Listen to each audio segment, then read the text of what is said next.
Good evening, everybody. Well, I wasn't expecting to go straight into the About the Game demo screen, but hey, here we are. It's a Sefhighwind. Hope y'all have had a good week.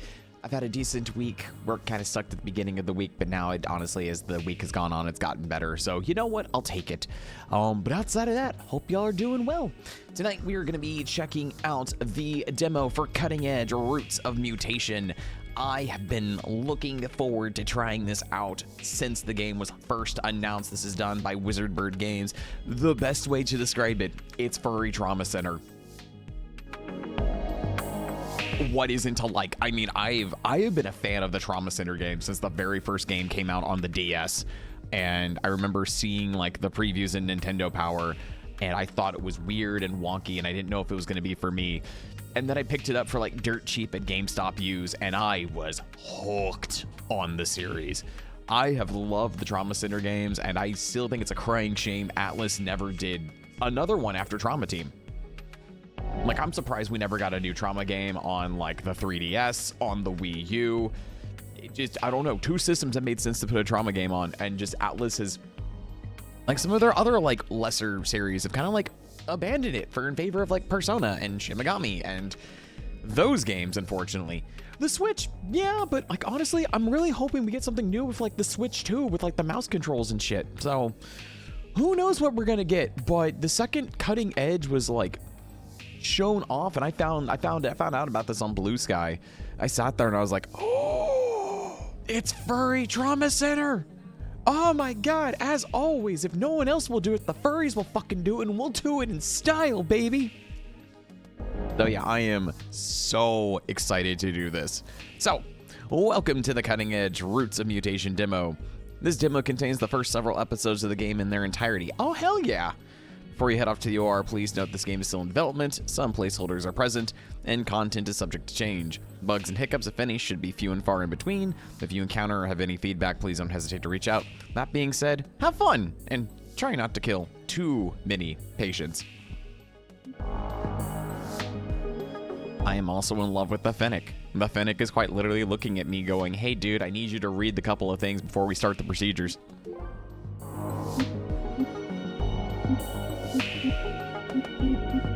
Hang on, settings. So I remember them talking about this. Relaxed. Now we are going to do standard. Glow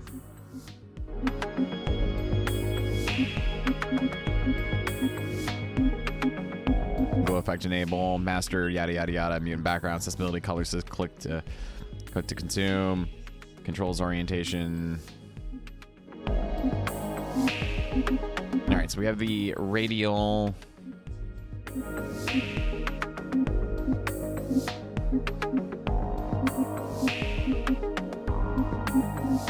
I want to see if it's here.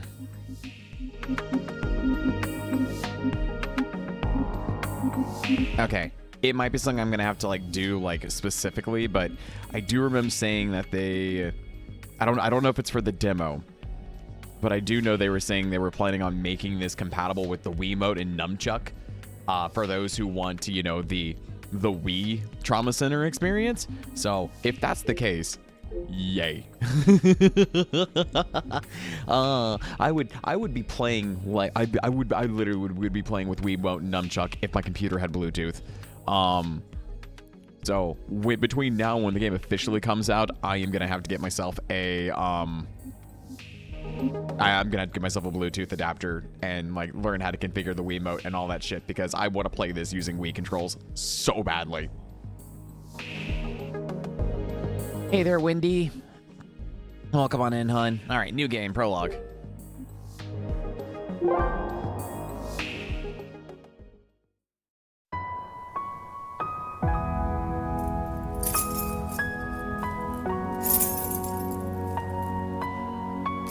And I'll probably have to be doing sound balancing as we go, because the menu screen was very light on sound, so I don't know how the rest of the thing's gonna go.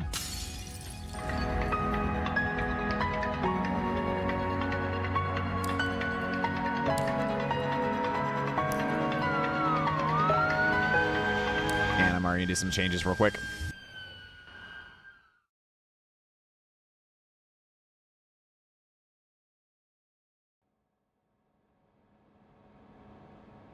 Oh no, did I break the game?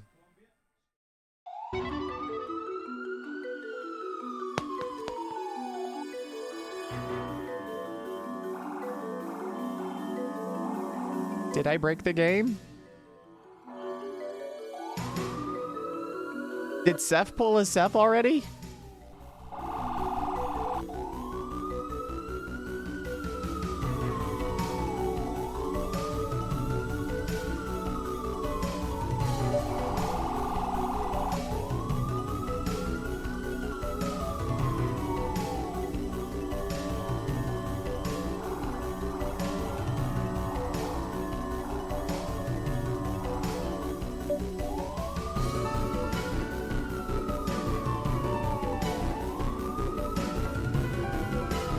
I don't think I broke the game. Like, I can still see the demo build stuff up above.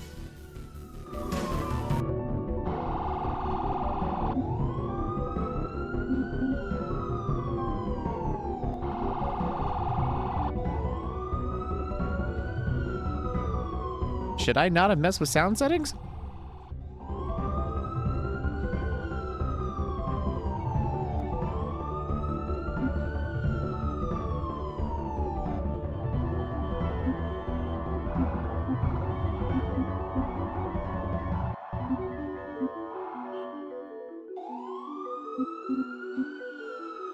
Well, it sounds like there's some weird menuing going on. Okay, you know what? I'm gonna just close the demo.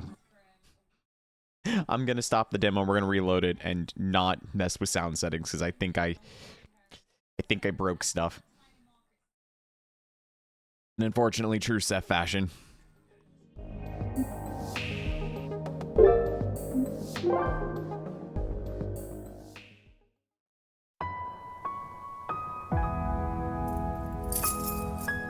Okay, that's a lot better.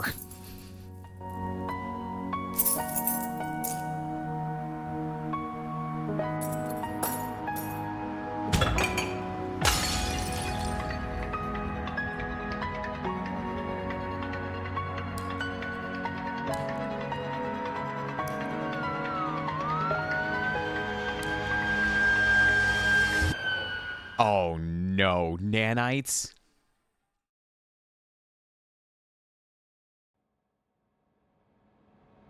Maddock, Perry MD, Sweet Bay Hospital.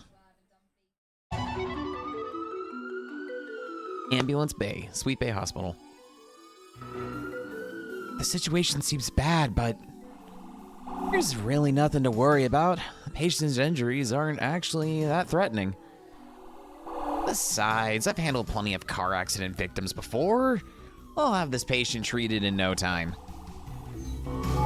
Perry Maddock, Blum Basilisk, General Surgeon, Cybernetics, KTAZ Cybernetic Eye. Perry Maddock, a young but skilled surgeon in practice for just under a year. Though their career has barely begun, Perry has already saved dozens of patients that can boost a spotless track record. They're also the test subject for Cobalt Meditech's secret experimental cybernetic eye, the KTAZ. Goodness, that's a relief to hear, Dr. Maddock. The patient had me worried for a moment there. They're lucky to have you on the job. I'm sure you'll treat them flawlessly as usual. Hannah Nelson, White-tailed Deer, registered nurse. A soft-spoken but friendly and reliable nurse at Sweet Bay Hospital. She's assisted Dr. Maddox since their KTAZ Eyes experiment field trial began a few weeks ago. Still, we shouldn't waste any time. Let's have the patient taken to the OR and I'll meet you there. Hold on, Perry. There's something important you need to know before we can do that. Huh? Were there more victims? No, nothing like that. This is the only emergency patient, thankfully. It's Spark. He's got a directive for you from Cobalt Meditech. It's regarding your cybernetic eye, so we're obliged to comply before procedure can begin.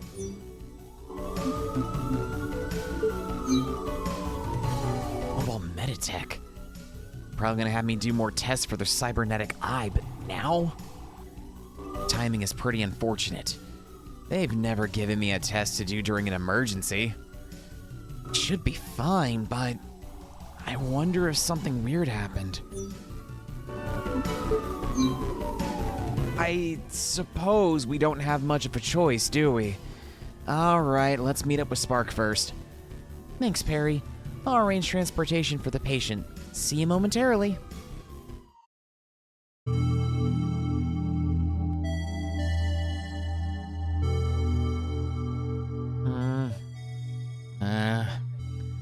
Oh, where is he? Does he understand a trauma patient is waiting on him? Don't worry, Hannah. I'm sure he'll be here soon. Spark would never put anyone in danger. He's probably just being overworked by KBMT. Hey, ya, Hannah. Perry? Goodness, Spark. You're gonna make me faint. You came out of nowhere. Well, actually, I came through the door. See, it's like there, like it's always been. Spark, Finnick Fox, Cybernetic Systems Technician. I'm already in love with this guy. Spark, one of the very first cybernetic system technicians in the new and growing field of cybernetics. His unusual technical ability landed him a position at the prestigious corporation Cobalt Meditech 1 year ago. Prior to that, he and Perry attended the same university where they quickly became best friends. But regardless, I'm here. Sorry about the short notice. Cobalt really needs to go over this directive with me. I've got it right here, though, hand delivered, just for you guys. Whoa, slow down a bit, Spark. Not to say what you've got isn't important, but Nurse Hannah hasn't even explained the patient's condition yet. We were waiting on you. Well, I'm here, and we've got a dying patient, don't we? Actively dying. We should probably deal with that, so let's get to it already. Oh, then I'll quickly brief you two on the situation, after which Spark can say his bit, all right? Yes, we got the patient chart from Trauma Center. Fuck yes. Vitals 37 out of 100. Name, Morrow, Bill. Gray Wolf, 18, 72 inches in height, 33 pounds. Well, our patient is an adult gray wolf. He was just involved in a single vehicle automobile accident. He's not in serious condition, but we've identified multiple pieces of glass in his chest that need removal. He's also suffering from several minor lacerations in need of suturing. Luckily, it appears all the damage is superficial, so it should be a relatively simple procedure. Nothing out of the ordinary, just like I thought. I could handle this in no time. If it weren't for the fact that you and your directive are here, Spark. Wow, Perry. And I thought you liked hanging out with me. Hey, you two, is really now the time to joke around? Sorry, couldn't help myself. Anyway, now for the Cobalt Meditech directive regarding Perry's cybernetic eye. It's nothing complicated, don't worry. First, I'm pleased to report the trial's been going well.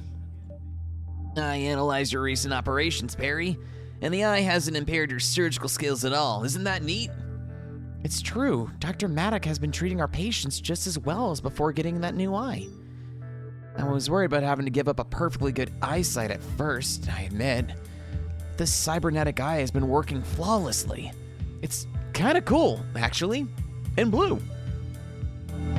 I still can't believe how lucky I am. Cobalt Meditech could have gotten anyone they wanted to test their new eye. And out of everyone, they offered the opportunity to me. Super glad Spark told me about the application before it closed. He must have used insider information. Regardless, the tech I'm testing will definitely help out a lot of people. I can't let them down. Speaking of which, the eye's trial is almost complete. There's only one last thing to do. Corporate just needs to collect some live data and video footage of you operating with the eye, Perry. Video footage? So they're gonna be recording what I do? Through the eye. Yeah, and since I'm their oh my gosh, I can't talk anymore tonight. Since I'm their cybernetics technician, they want me to narrate and explain the eye's features. Yeah. It's not actually a big deal. I don't mind doing it if it'll help you in your eye's trial along, Perry. But of all the operations, they had to pick one with a trauma patient to do this? Really? Hey, don't shoot the messenger. That's just what they told me to tell you. Given how well Perry's been doing, I think Cobalt moved up their timetables. Corporate really wants to rush the Eye's new tech to market, and the tech's pretty cool, I have to admit. Regardless, it won't be a problem for Perry, right? You never let anyone down. Oh, yeah. I try not to. But doing data collection on a trauma patient? Dr. Maddock, this doesn't seem appropriate. I'm worried this will distract us from the patient. I don't disagree, but look what they've also written. This matter is time critical, cannot be delayed. However, we are confident you will not fail us, Dr. Maddock. Eesh, they're really sucking up to you, aren't they, Perry? Not to operate while my cybernetic eye collects data? Will that be all right?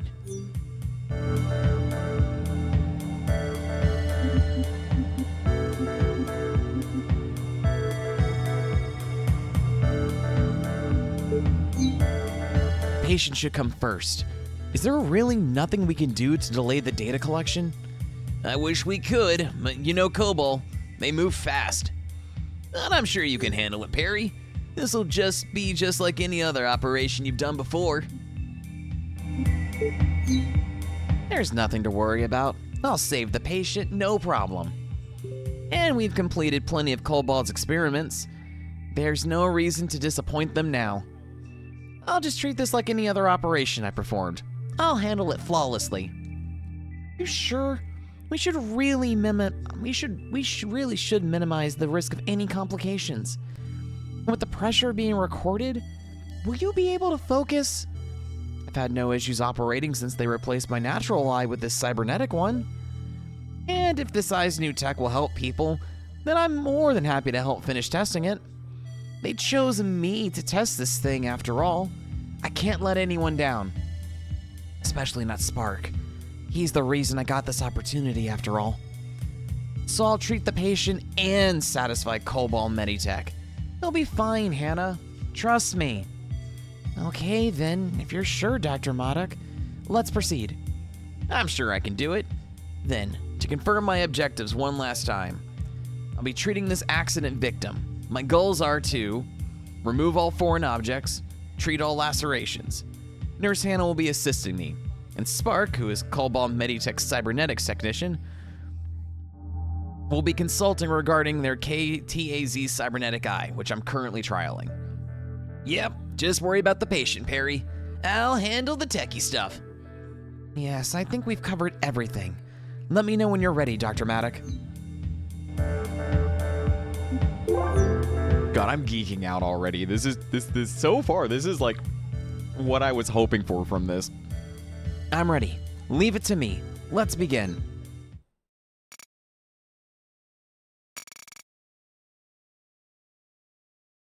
Oh, I love this.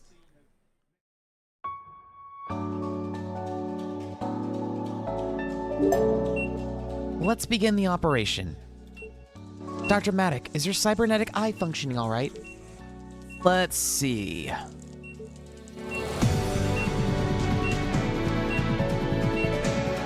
Oh, yo, this surgery music goes hard.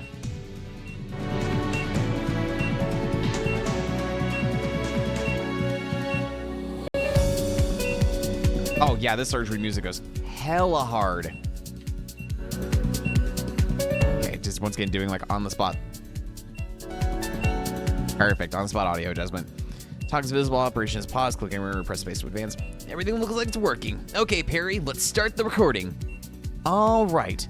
This is Dr. Perry Maddock, General Surgeon. I'm the test user of the KTAZ cybernetic eye, and I'll be handling this operation. Let's get started. The patient's vitals are low. I'll deal with that first. Nurse, can you hand me the syringe?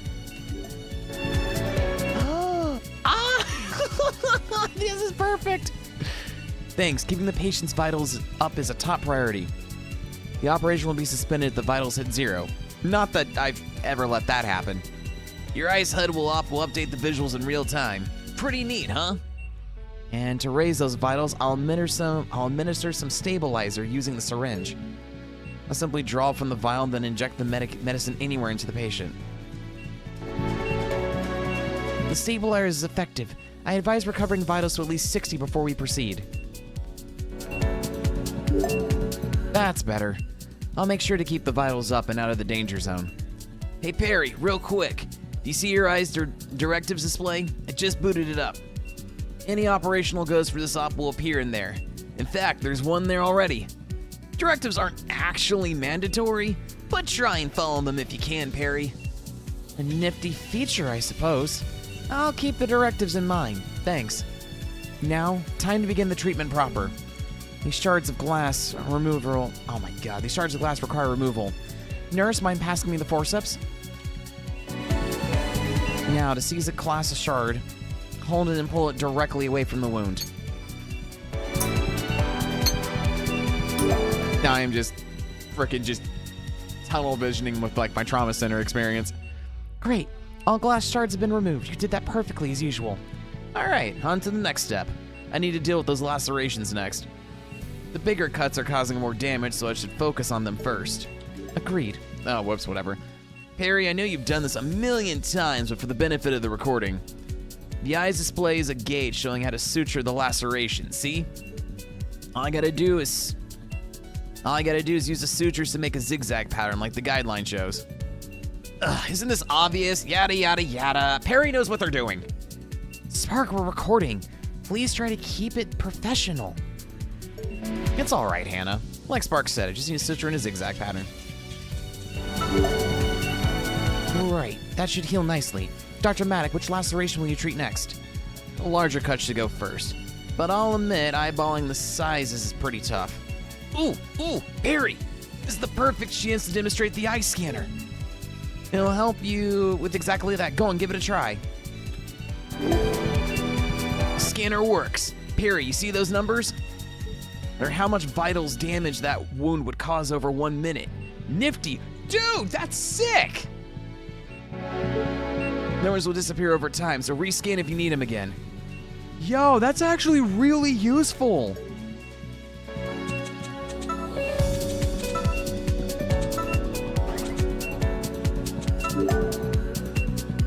That's all the injuries dealt with. Great. We're done, right? Finally! Glad that's over with. I'll stop the recording. Another successful operation. Great job, everyone. Hold on a moment. Spark, shouldn't the eye be reporting the patient is stable? You're right, Hannah. There should be a little stab indicator next to the timer now. Maybe there's a complication we missed? Tremors! And vitals are dropping. What's going on? Well, the patient suffered trauma to their abdomen from the car accident. And the sutures I just made were pulling pretty tight. Therefore, could it be... Perry's eye is performing a diagnosis. Hannah, it said there's high pressure? Then, that's it. Nurse Hannah, I recognize this. It's abdominal compartment syndrome. We've got abdominal pressure of 21 mmHg. Dr. Maddock, you're right. It's ACS. We have to relieve the pressure immediately. Nurse Hannah, pass me the scalpel. Oh, what? We're not going to use miracle gel on the body first? Those are the incision guys from my eye, right, Spark? Yeah, that's right. The eyes detected high pressure under those spots. Dr. Maddock, making incisions should help relieve the pressure. Please be careful. Let's make deep cuts and that'll drop vitals. Perry, just start either in the gauge and then release. Whoops.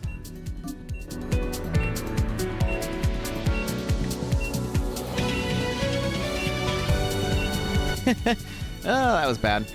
And then what, suture them back up?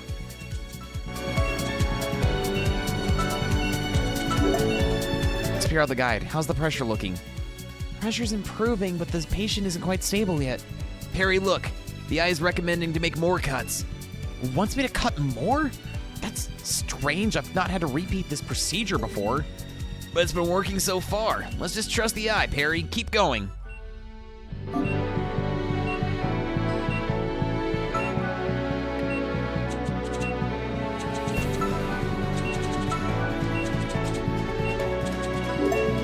I think that's everything again. Nice going, Perry. I knew you could handle it. Are we good to... Ah, my head. What's...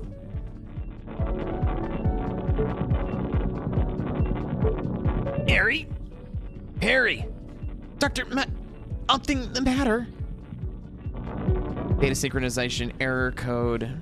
Please contact a certified Cobalt Meditech technician. Something's wrong with the eye. Maybe I should stop the operation. Still may be in date. Your call for a replacement? Replacement? Wait, no. Don't replace me. I can still do this myself. This isn't that bad. I can't let anyone down now. More incision, guys? The eye really wants me to make even more cuts? But the patient's still not stable. The eye is right. I gotta keep going.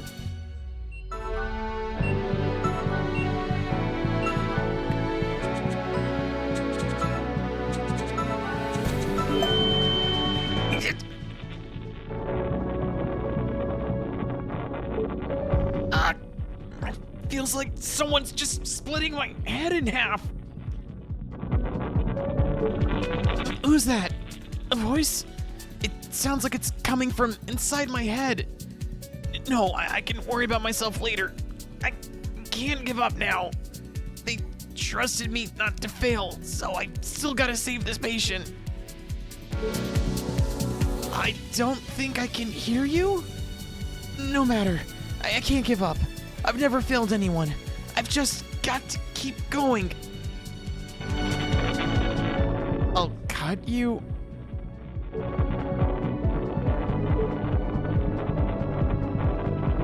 You out? Oh, I don't like this.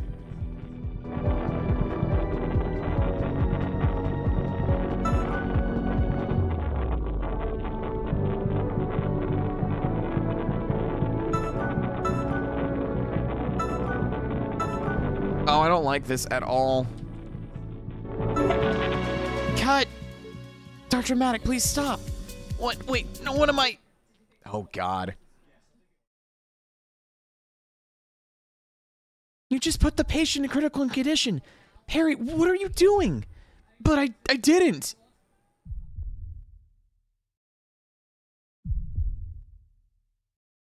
No, this isn't right. I was just trying to save. Wait, no, it wasn't Perry. They didn't mean to. It's the eye. The eye said to cut. Perry was following instructions. I was watching. I saw. He's right. I didn't mean to. Wait, no, but it wasn't even my fault. I was just trying to save. Everyone is counting on me to. I don't care about that. The patient. We need life support. Where's the epinephrine? Patient. But I've never let a patient...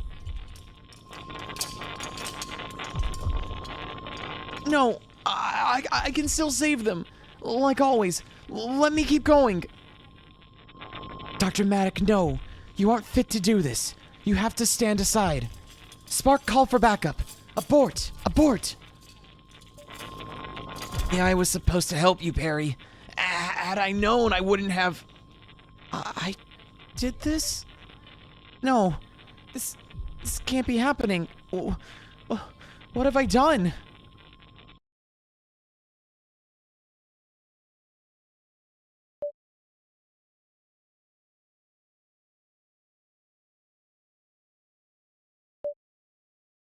I've done nothing wrong.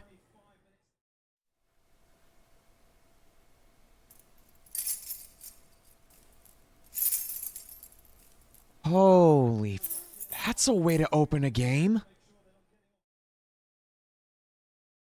And nothing will stop me now.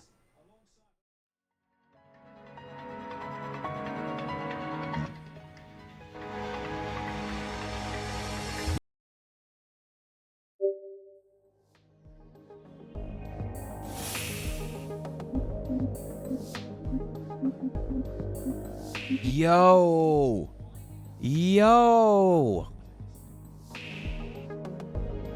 Holy shit, that's a way to open a game. Not even Trauma Center went that dark.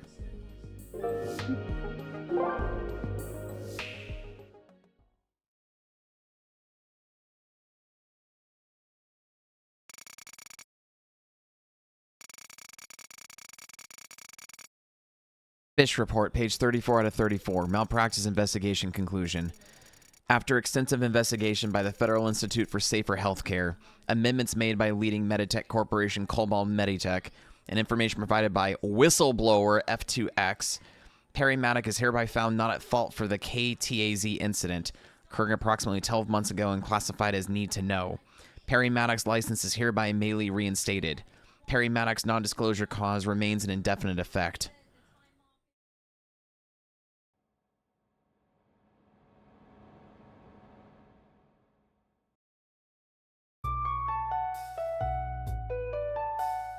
The introduction to consumer-grade cybernetic body parts was nothing special. What was once a sci-fi fantasy surrounded by whimsy was now just another unremarkable fact of life. For most, it was mundane as a prosthetic leg, useful to a few, but not something to lop off on an already working limb for. Still, Corporation Cobalt Meditech continued announcing a brand new class of cybernetic parts 1 year ago. These new parts can now emulate the senses, effectively curing disabilities such as deafness and blindness. Though niche, this advancement in cybernetic parts has become a welcome and profitable boon for healthcare, offering miraculous cures for once untreatable ailments and supernormal abilities for the daring. It's been 1 year since the introduction of these new Syntho-Link cybernetic parts. It's been 1 year since the test user of the failed KTAZ cybernetic eye last set foot in an operating room. I feel so bad for Perry. Blue Bonnet Hospital, a sleek general hospital. Much of its staff have started opting to cybernetically enhance themselves to better treat their patients. Those who haven't are soon to be hopelessly outclassed, or are themselves exceptionally talented. I can hardly believe it, Perry, but it finally happened. The fish finally found you not at fault. It's about time, too. Still, I know it's been tough for you. How long has it been? A whole entire year already since... A whole entire year after I... Yeah. Hey, Moritz. This is Cutting Edge, Roots of Mutation. It is a Trauma Center-like game by Wizard Birds Games. It's basically Furry Trauma Center. The demo came out on Wednesday, and I had been looking forward to playing it. And already I am in love. The game also took a very, very dark turn almost immediately with the freaking prologue mission.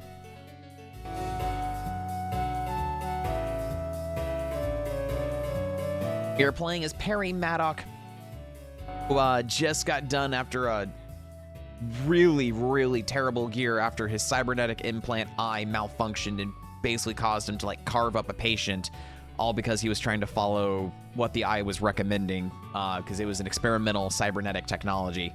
The medical board finally cleared Perry and gave his license back after the incident a year ago. And over here is his Fennec Fox friend Sparks, who I am honestly in love with. In the end, someone else was the hero.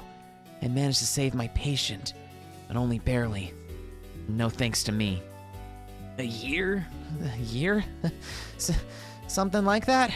I haven't really been counting. Harry, you aren't still beating yourself up, right? I know I've said it a million times, but I'm telling you, it wasn't your fault. And it's even official now. You were just following the eye's instruction, and it was really messing with your head, going all glitchy and stuff. Oh, it sucks that fish couldn't find Cobalt responsible, though.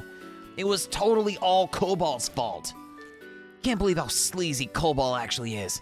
I'm 100% glad I quit working for them. 200 even. Wasn't my fault. So the Federal Institute for Safer Healthcare really did clear me, but even still, I didn't have to keep going like that. I was really trying to impress the Corp and everyone else. I could have stopped at any time. I could have listened and let someone else take over, but I didn't.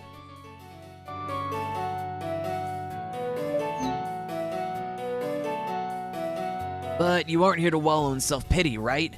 That's not the Perry I know. After all, they finally gave you your medical license back, and it's all in its former glory, too. So I'm glad you decided to accept my invitation to visit.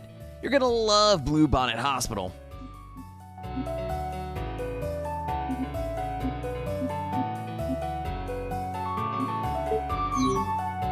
I'll just be observation, right? Yeah, that's right. Observation, or shadowing, if you want to sound mysterious. Ooh. After they replaced one of my eyes with the cybernetic KTAZ, I don't know what overcame me. I mean, I still wanted to help people despite it all, but then when they revoked my license because of what I did, should I really be trying to do this again? Even though they changed their minds and said it wasn't my fault? I can't risk harming a patient again, especially not after that voice in my head made me do. A lot has changed since you last practiced, Perry. There's a lot of new and cool stuff. Really? I haven't been paying attention. No worries. Once you get a taste of all of it again, you'll get over everything. I just know it. Hey, guess what? You'll be shadowing Dr. Larson. He's got a pair of really fancy cybernetic arms. Ooh, I'll have to introduce you to Brooke too, and show you around the hospital. And you can check out my sled and...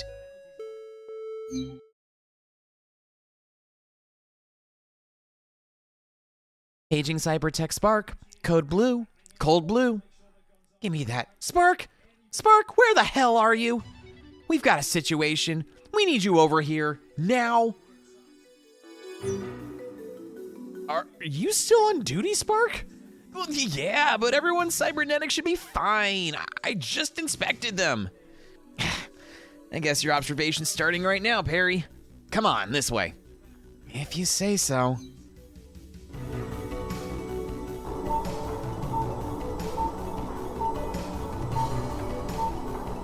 We're here. What's going on? Oh my god, yes, cybernetic shark woman. Spark, there you are. Where have you been? And who is... Whatever, it doesn't matter. I've staunched the external bleeding, but we can't treat the patient without an able doctor. Why is Dr. Larson's arm down again? Do your job and fix it, Spark. What? But I just inspected them, Brooke. You're saying they broke down again? One of his arms is down. Did I stutter, Spark? Just get it working again already. Brooke Sharpfin, Nurse Shark, Cyber Nurse Practitioner, Cybernetics, the KTAQ2 hand, ×2. Psychological type internal implants, ×3. Brooke Sharpfin, our nurse who started working at Bluebonnet Hospital a little under a year ago. Despite her impressive nursing skills, many of her patients and colleagues are unsettled by her fierce appearance. Oh, I just noticed her Nurse Shark earrings! I want those!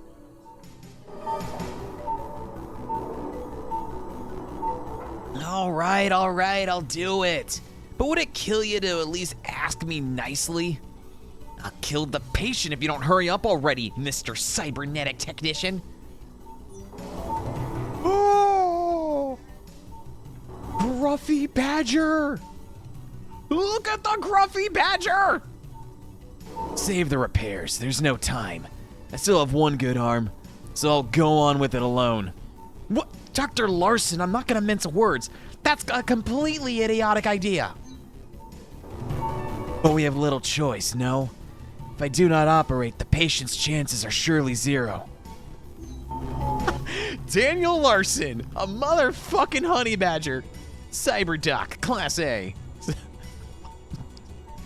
I'm in love with the characters of this game. Holy shit, let's go. CRA-01 full arm, the SR-99 surgery computer, M-I-33 Alicerti implant, and 34 others. Dr. Larson, one of the hospital's top surgeons, a Class A cyberdoc. Better help patients, he's augmented himself with many of Cobalt Meditech's cybernetic parts, allowing him to operate with remarkable speed and precision and don't need no fucking healing touch to do it. Frankly, I don't care how good you think your cybernetics are, Dr. Larson. Your arm is broken. There's gotta be another way. God, this doesn't look good. I don't think I'll be able to fix his arm in time. Brooke, are there any doctors available? Or do you think we can transfer the patient? Thought of that already, Spark. Duh. We're on our own. Spark, who's this lizard guy, anyway? They've just been standing around. Get him out of here. Brooke, this is my best friend, What I meant to say, this is my best friend, Dr. Maddock. Spark? Dr. Maddock? Or Cyberdoc? No, that is unlikely. Where are their parts? Internal? Nope, not a Cyberdoc. Perry's the shadow I mentioned was coming. They've only got a cybernetic eye, but then it's a no-go. It's too risky for one without sufficient parts to operate. Therefore, despite my disabled arm, I will proceed. But mind your specialty. You are a technician, Spark. Allow the cyberdoc and nurse to make this call. Hey, Lizard, are you really a surgeon? Me? Am I still a surgeon? I mean, I used to operate. Really? Because you look like you have much depth perception as a Cyclops. Are you sure you're a surgeon? Their depth perception is fine. There's a cybernetic eye under there. Harry is totally still a surgeon. Trust me, Brooke. But even still, I don't do that anymore. I'm just here to watch, that's all. What? What do you mean you're just gonna watch? Perry, there's a dying patient here. Right there. Actively dying. You're gonna do something about that, right? Well, I would, but what? You can do better than someone with only one working arm, right? Been so long, I can't possibly be still good enough. And what if my eye glitches out again? If that voice comes back, what if I can't control myself? Nurse Sharp, the lizard, seems to have an extreme oh my god, not anymore tonight. This lizard appears to have an extreme, oh my god, decipative of cybernetic parts. Do you truly think they'll be more effective than me in my current state? They're not a cyberdoc, you're not wrong about that. But they really are a surgeon and Spark's vouching for them? What's it matter if they don't have netics? I think they can save them. Well, Lizard, can you save them? Hell yeah, Perry, dear, go, down deep inside.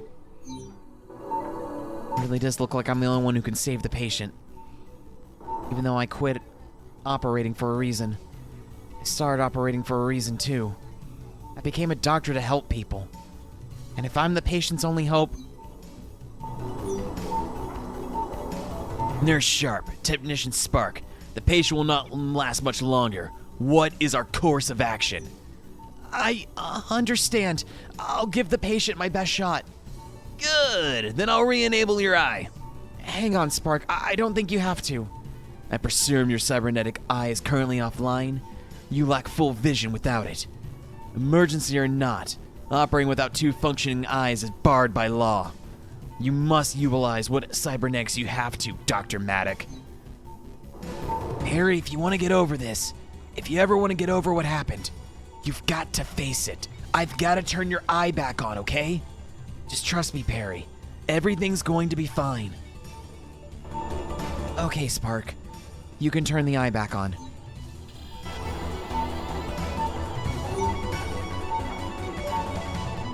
Dr. Maddock, was it? Let's get you sanitized and prep. We're counting on you now. Okay. Please lead the way.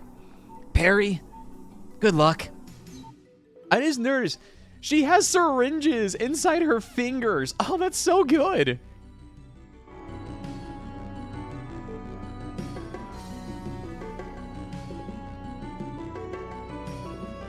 Lupin Travis, Grey Wolf, 26, 73 inches, 171 pounds. Car accident victim.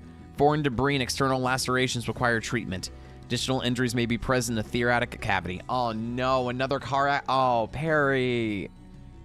Oh, this is gonna cause some like freaking trauma. Oh, poor baby.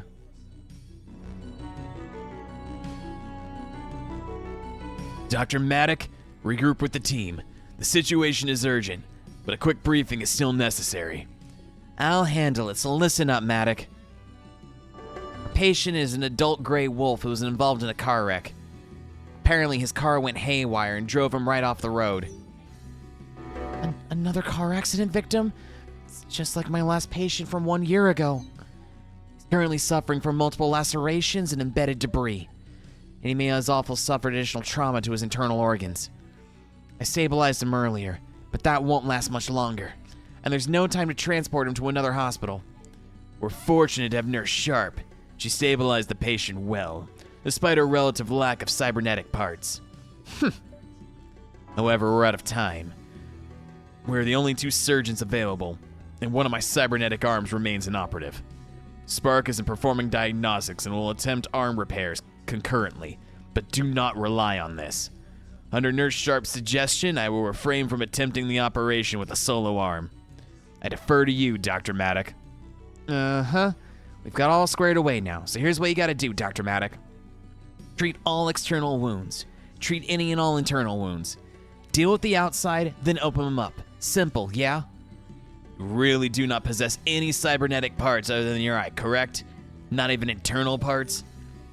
I wish I didn't have any cybernetic parts at all, but yeah, it's just this one eye. Technician Spark mentioned you last operated approximately 1 year ago. Are you still confident in your abilities? I didn't want to have to find out. I haven't been able to help anyone ever since the incident. I just couldn't risk it. But before I screwed up, this is what I wanted to do. This is what I did. So if I'm the patient's only hope, I can still do this, even now, for them, right? There's no time. I'll bet on the lizard. Well, what are you waiting for? Yes, I'll do it. Just leave it to me. Let's begin.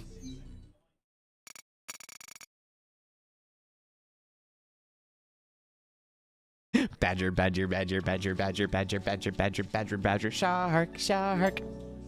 All right, lizard, show us what you got. No pressure. I've done this 100 times before, right? Just breathe, Perry. Okay, I'll give myself one more chance. Ready? All right. I'm raising the patient's vitals. I still need more, but something feels off. Hang on a second. Something's not right. Why is the stabilizer so slow? Stabilizer? You are familiar with the basic operating concepts, I trust. It has been a year for them. Hey, lizard, we don't use stabilizers nowadays. The vitals are filled with tight-reading micro machines called nanites. I guess you don't follow? Nanites? How is this any different from stabilizer? They're stronger. If you inject nanites near a specific spot, they'll boost the vitals by a ton. That eye of yours, it's got a scanner, right? Scanning will show you the best target. Oh!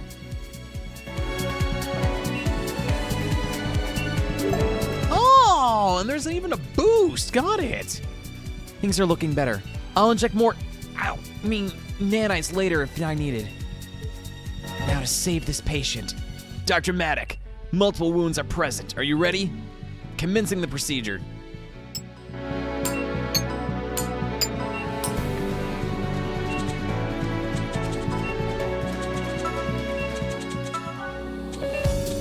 Oh my god, I am so used to how it is in like Trauma Center on the Wii. All external injuries treated. Your performance is exceeding what I anticipated. Whew. It's going all right so far. Just gotta keep it up. However, you must maintain a pace. Note the timer on your HUD. Now it's a standard estimate of how long the patient can last under surgery. Hey, we still have internal trauma to deal with. Dr. Maddock, I'll make this simple. Patient won't instantly eat you if you run out of time, but their body will start giving out if you take too long. So get a move on. Yes, Dr. Maddock, perform a oh my god. Laparotomy. Acquire a scalpel. Good, let's inspect the interior. There's a frickin' nail in the dude's gut. Good thing we decided against moving this guy. Look at all this junk. Dr. Maddock, wounds simple to the ones you just treated are present, but that's a huge hunk of metal. Looks like it's indented pretty deep. Perhaps be optimal if I were to handle this. Would it though? You've only got one working arm. Did you forget? I've handled worse before. I think I can deal with it. Understood. However, it is unwise to extract that large piece of metal out as is. I recommend widening the wound with a scalpel before attempting extraction. Continue procedure at your discretion, Doctor.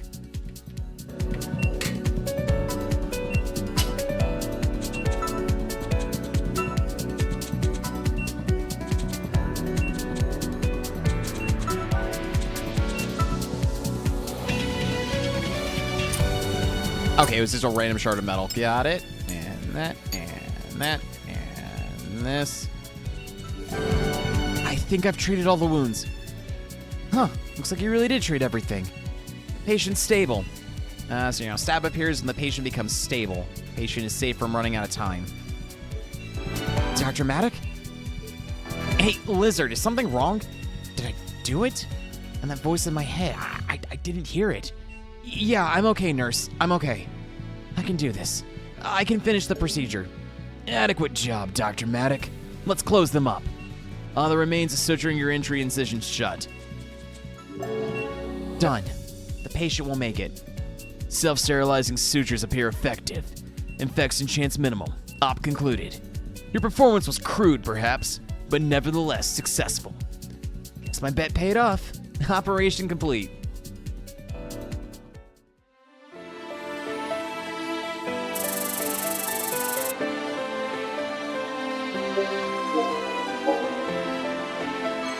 Hell yeah, S ranking, baby. I did it. I saved another patient, just like I always used to. They're gonna make it, and it was because of me, right? I managed to save them. Maybe there's hope for both of us after all. I did it. I pulled it off, didn't I? Maddock, we spaced out for a moment near the end. Are you good, or... Voice. The thing that made me nearly kill my patient a year ago. I didn't hear it this time. It didn't come back. And I saved the patient.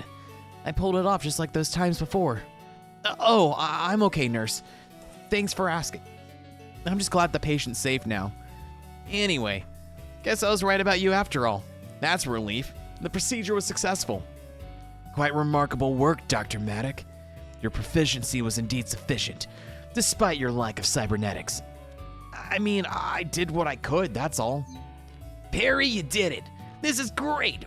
Forget observation. You jumped straight to the end. See? I told you that's all it would take. Now I can get back to operating just like before. Nonsense. Let's refrain from hastiness, Technician Spark. Huh? What do you mean?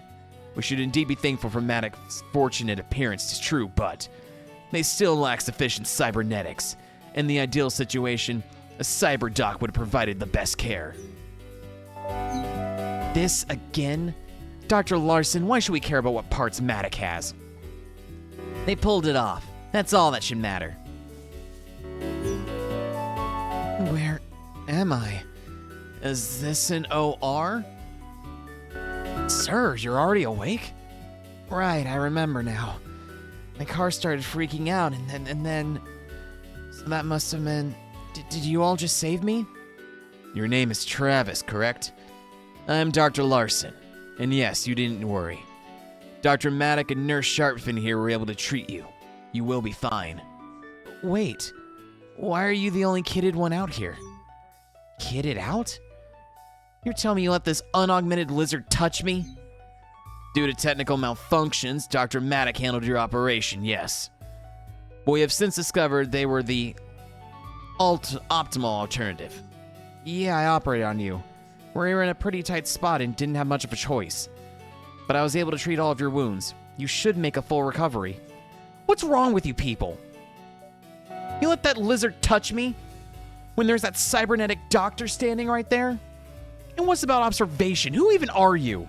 Just look at you. No cybernetics. Pathetic. There's no way this lizard did screw something up inside of me. Hey, we had no choice. Dr. Larson's arm was... And who the hell are you anyway? A bloodthirsty shark. In nursing? How are you a nurse? Does the fish even allow sharks to be nurses? I have the mind to check, I can. I know people. You little... It's always like this. All right, I think we'd all agree that's enough of that. Why don't we get you into post-operative care? Save it. I'm not spending another second around you incapable amateurs. I'm leaving. You'll be hearing from Fish, too. And you there, you dinosaur. Quit pretending you're a doctor. Get out before you hurt someone or worse. You don't belong here. Jesus Christ. Species and Tech's little bitch. Hey, but you can't just say that too. Just let it go, Spark. It's whatever. Nothing I haven't heard before. But Brooke, Perry, are you guys... It's fine, Spark. We're able to save the patient. That's all I could have asked for. Is there somewhere I can sit for a moment? Patient survival was achieved. Your immediate goals have been met. We will handle the rest. Thanks. I need a moment for myself.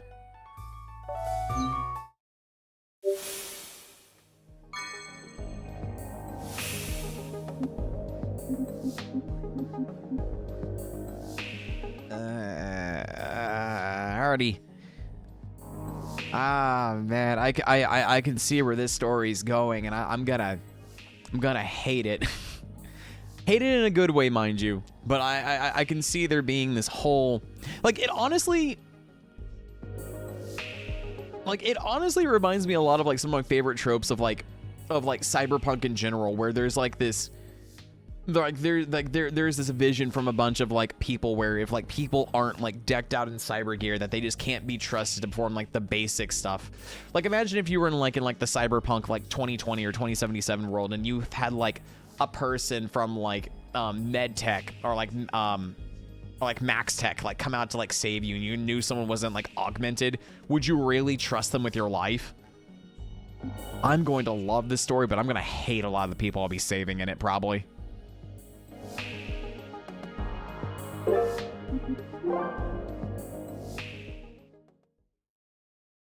Don't belong here. Should I even be here? I finished 100 of operations, helped 100 people. I did that, right? Me. It was me. They even picked me to trial the cybernetic eye. But I failed. Quit pretending you're a doctor. Get out before you hurt someone, or worse. I managed to avoid messing up this time, but all it takes is another bad mistake. Is it right for me to risk it again? I want to help people, but I still don't know if I can do this again.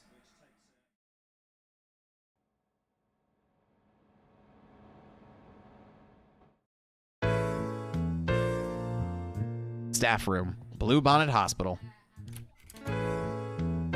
Hey, Perry? You doing all right, bud? I know it's comfy, but unfortunately I can't let you hog the couch forever. Spark? What time is it? Did I pass out? Good morning. I'm glad you're up. I'll get right to things then.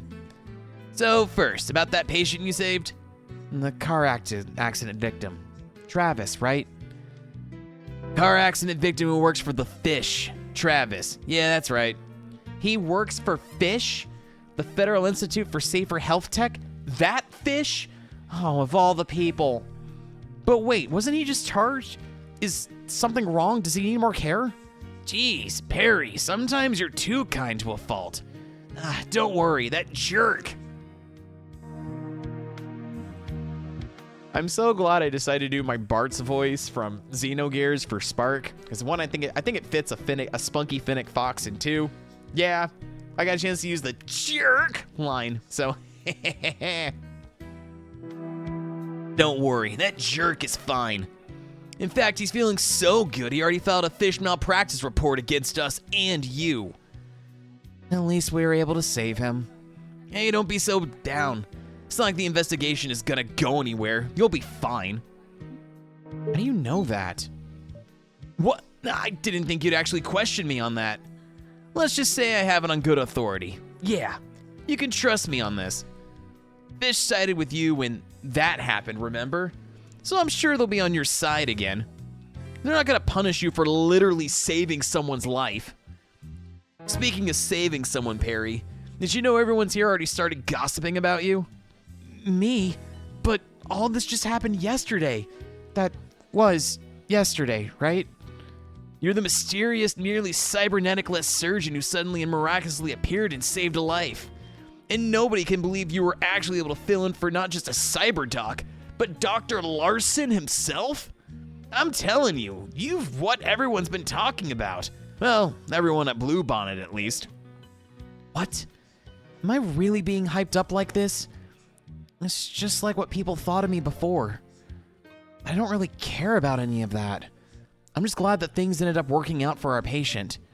Actually, Perry, while you were asleep, I took the liberty of talking to some people and pulled some strings. To get me out of trouble from operating on that patient? Better! I convinced him to offer you a position here as a surgeon. Spark, why'd you do that? I can't go back to practicing. Not after... And besides, they couldn't possibly want me in the first place, could they? I've got no cybernetics other than this eye. I haven't operated in a year. What do I have anymore? Hey, didn't I just say everyone's been blabbering about you? You saved that guy with your own 2 claws. Perry, surgeons without cybernetics are rare nowadays. Good surgeons without cybernetics are practically non-existent. Most simply can't keep up with the cyberdocs like Dr. Larson, even if their netics break down. But guess whose arms can't break down? I think you know where I'm going with this, Perry. That's not the only reason why they're interested in you, of course. You've totally held on to your skills. Still, you'll need to be properly evaluated first. You gotta prove it wasn't just a fluke, you see. They'll handle the bureaucracy, but we need to get you caught up. You've always been a fast learner, though. And when this works out, you'll finally be back to helping out people again, Perry. It'll be just back like we worked together. How it was supposed to be.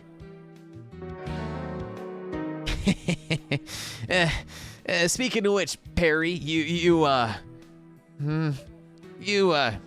didn't hear that voice in your head again, did you? I didn't hear it, actually.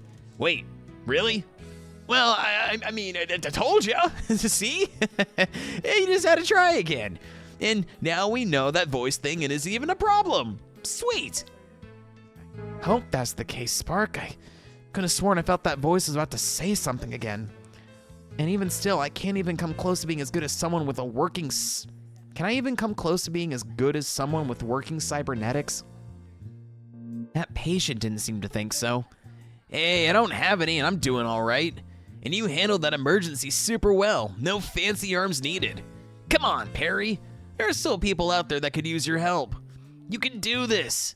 Pick back up where you left off. I stopped because of what happened. Because I didn't know if I could control myself anymore. I stopped practicing. I wouldn't be able to hurt anyone else. But on the other hand, had I not stopped, how many people would I have been able to help? I was able to save that last patient. If I didn't try, I didn't give myself one more chance, he would have... All right, keep giving it a try then. Thanks, Sparks. Awesome! And of course, I'll always have your back, Perry. Now, you better get ready. We've already been assigned another patient. One with cybernetics. Ooh, fancy. Already? Yeah, kind of assumed you would agree. You don't mind, right? Only if you let me get breakfast first, Sparks. Glad you're back, Perry.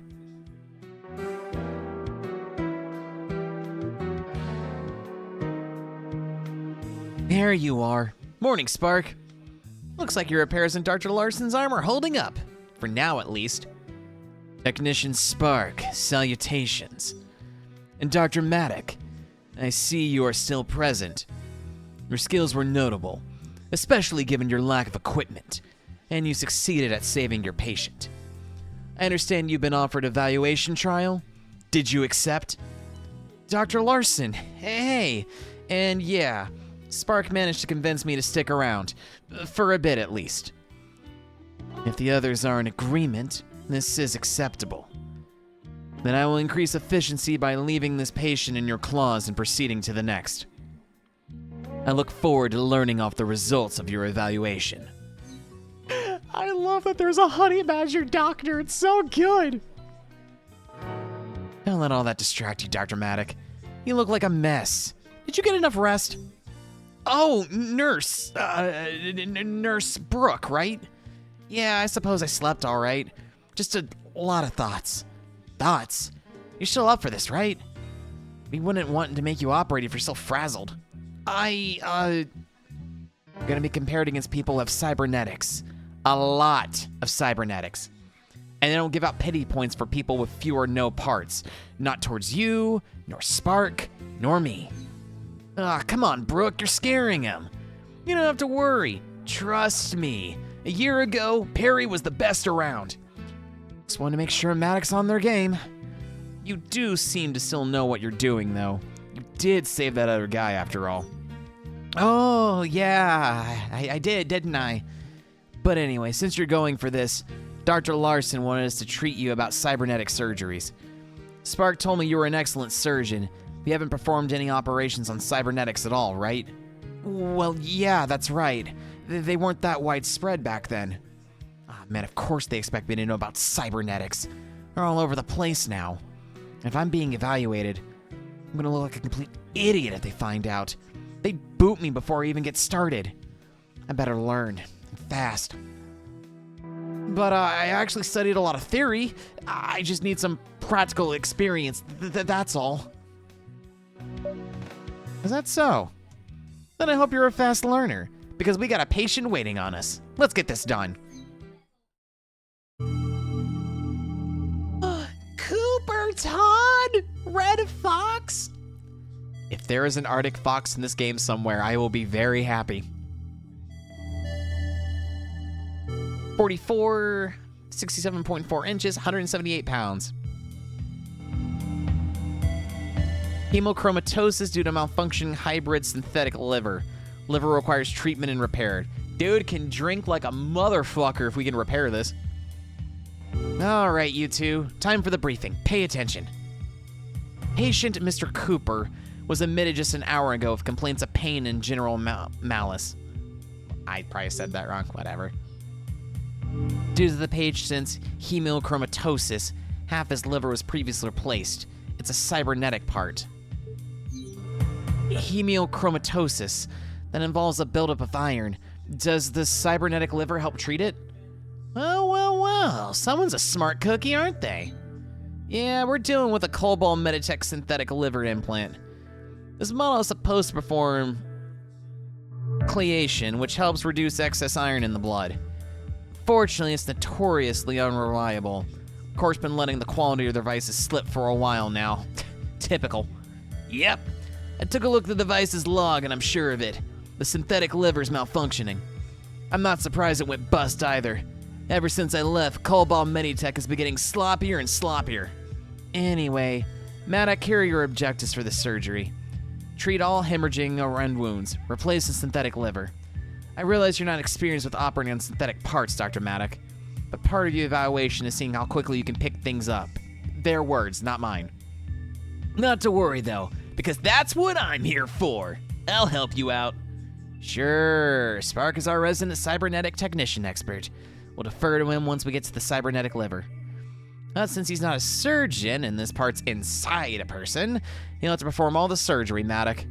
Yep, I'm good with technetics, but I'm definitely not trained to poke around someone's inside. My job is to repair the synthetic liver, but how exactly am I supposed to do that? The logs tell me some of the liver's internal components are shot. All I need to do is open the liver up and swap out anything that's broken. I've got a few specialized tools for the job, but don't worry, they're easy to use. You're a surgeon, after all. I'll walk you through it. You've got nothing to worry about. Hang on, Spark, you're still a technician, right? Why can't you fix the liver once we get in there? Are you supposed to know this? It's too risky for just a technician to do it, so it's not allowed. If something goes wrong, you need a surgeon to keep things under control. Surgeons have really steady hands too, right? Especially if you have cybernetics to help you. And I've seen what you can do, Perry. You'll do great. Nurse Brooke, have you done this sort of thing before? Fixing a machine that's inside of someone? What kind of question is that? Of course I have. I'm surprised you haven't. But I suppose there are sort of parts that are still pretty new. Better learn fast, Dr. Matic. All I have to do is whatever you two say, then it should be fine. Okay, I'm just ready to get started. Overclocks? Overclocks give you a beneficial edge during the operation. You may equip one overclock at a time. Unlock additional overclocks in the game. Hey, Perry, I've been tinkering around with some tools on the side, so I came with a bunch of cool and useful mods you can use. Try them out if you want. You're actually getting these a bit early. You're not supposed to get overclocks until Chapter 2, but it's fine. Consider it a sneak peek. Gotta test them out somehow, after all. Oh my god, yes. Yo, this is cool. Tweaking nanite solution concentrating results in increased effectiveness with no downsides. Nanites heal 10% more. Sure, I'll equip it. Though, Oh, look at Spark's little sticker. Huh. You know, I wonder if there's gonna be bonus points awarded if you don't do any overclocks. Kind of similar to how in Trauma Center you get bonus points if you don't use the healing touch unless it's like story mandated. leave it to me. Let's begin.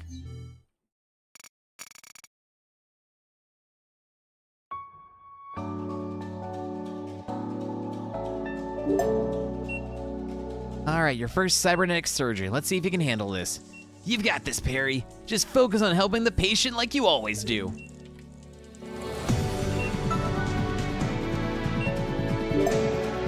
This must be the hybrid liver. I can see injuries in the affected area. The hemorrhaging looks minor, but you should clear it before it gets worse. It's nothing this vacuum can't handle. The suction tool, baby! Matic, you have to drain the blood before anything under it. Vitals will drop if you ignore the bleeding, but you already knew that, right?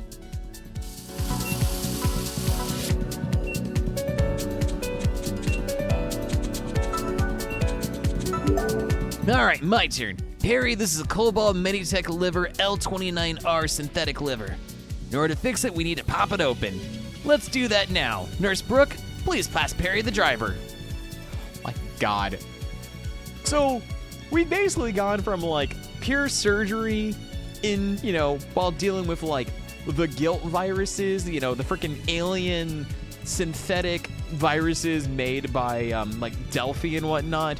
And then there's always like the two offshoot missions like disarming a bomb or breaking into a security panel. Nope, we're going straight into just tech operations now. This is awesome. This is the driver and a screw tray, Perry. It's a lot like a screwdriver. Simple. Just unscrew each screw and chuck them in. Hey, Dr. Matic, if you don't want to bother saying where to put that screw, just tap the screw over the pad in the middle. I'll sort it for you. Oh, and it has a magnetic tip. So I don't need to hold it down. Nice. Jeez, seriously? Blown components? What a piece of junk. Oh god, I need to know how to do capacitors. Not to worry, you two. They'll be easier than it looks. Those two resistors are fried, that's all. We'll just have to remove and replace them.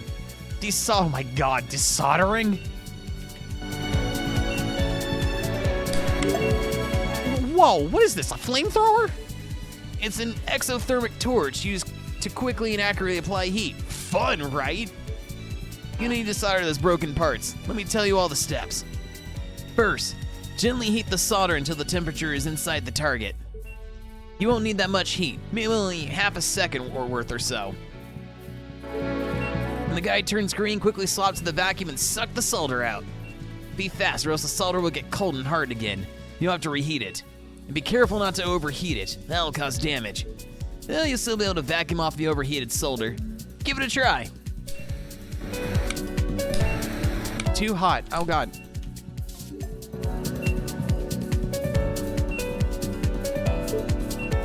Just be careful and try not to, don't fry any of the components, please. Okay.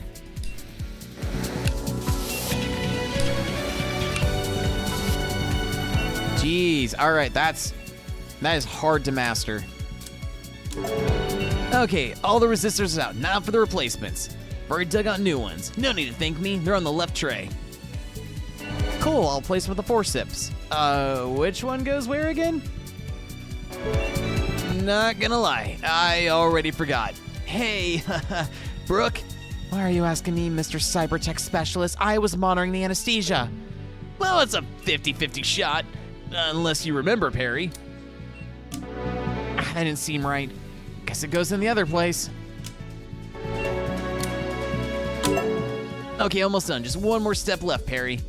You have to secure the resistors by soldering them on. You ready? First, the solder. Brooke, can we get a syringe again?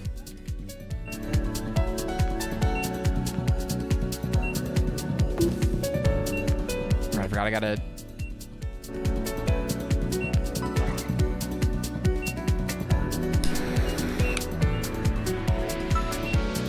All right, cool. That's all there is to it. Now for the other contacts. Okay, so the trick with the... Oh, hold on. There we go.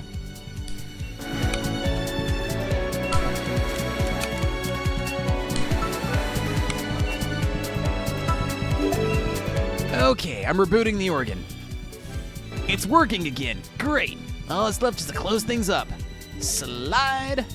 We're on the home stretch. We just gotta screw the panel back on. Perry, you'll need the driver again. Use it to pick up the screw. It's magnetic. Then put it to the screw hole, hold and start screwing it in clockwise. But don't let go until the screw is properly tightened. And since you need precise, you'll need to do it manually, no automatic mode. All right, you got this, Perry. Driver.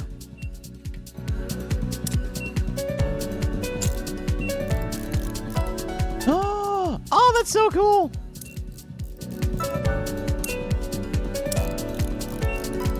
It reminds me a lot of the, like the orthopedic work and trauma team.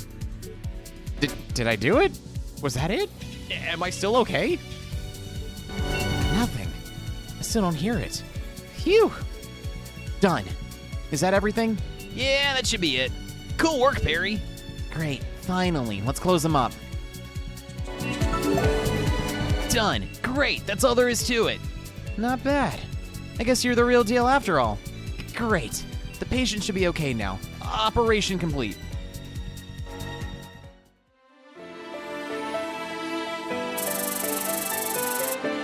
Yeah, I definitely fucked that up, but also it was really hard to kind of, yeah, I definitely, competent claws, baby. Yeah, I definitely want to replay that one again, because the soldering was a really cool mechanic, but it was easy to accidentally overheat the solder. So I guess, honestly, what I learned is I need to let go, like, shortly before the green overrides. I will accidentally overheat it.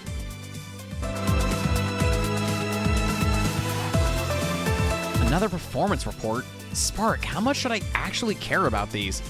Well, the hospital is evaluating you, Perry. But these metrics are tuned for cyberdocs like Dr. Larson, not you. So don't worry about them too much, Perry. In case you were curious, though, let me quickly summarize for you. Score is earned as you treat certain injuries during the op. They're like, base points. Tech, on the other hand, is a measure of your skill. Technique, you see. Think of tech as bonus points you can earn for doing well, or lose for messing up. Time points come from leftover time.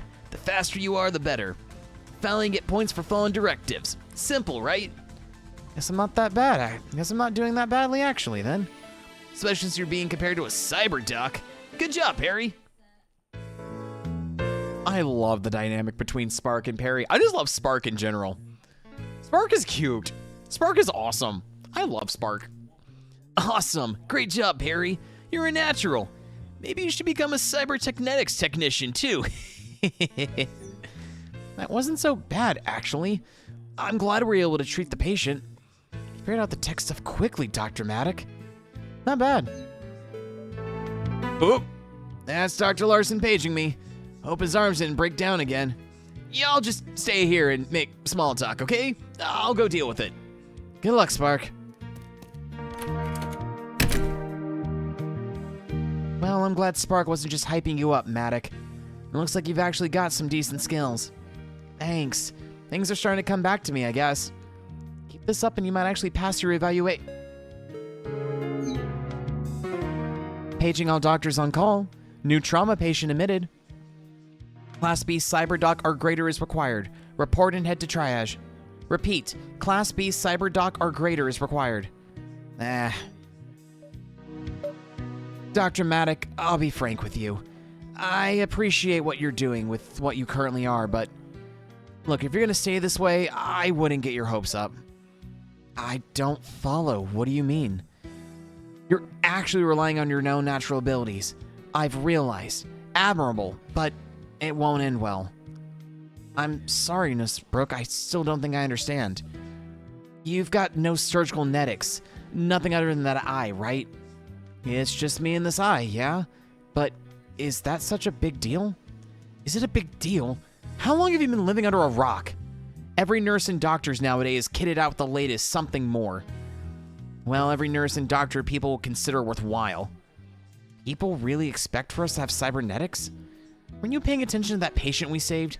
He didn't give a rat's ass about us, did he?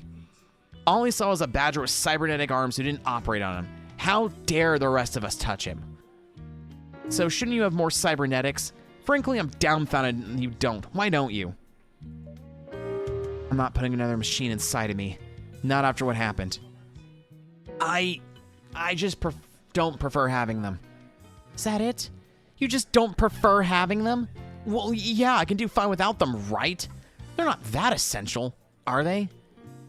Wouldn't you be able to save more patients that way instead of just relying on yourself? Maybe. I suppose I really haven't thought about that. I guess I'm not sure. Everyone else would feel more comfortable around you if you had more parts, too. I can guarantee you that.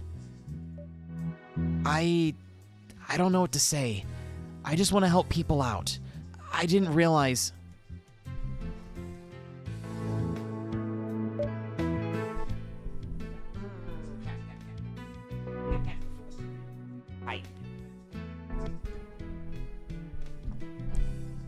I see.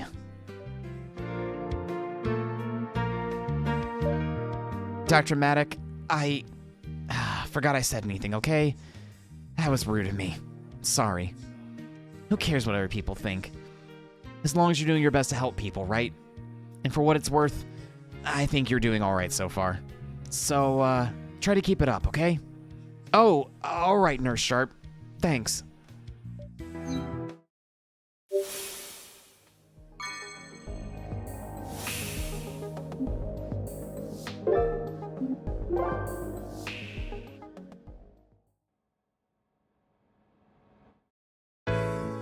Yeah, I've noticed it says Maddock every single time, so I wonder if I'll actually get a chance to play as some of the other people. That would be awesome.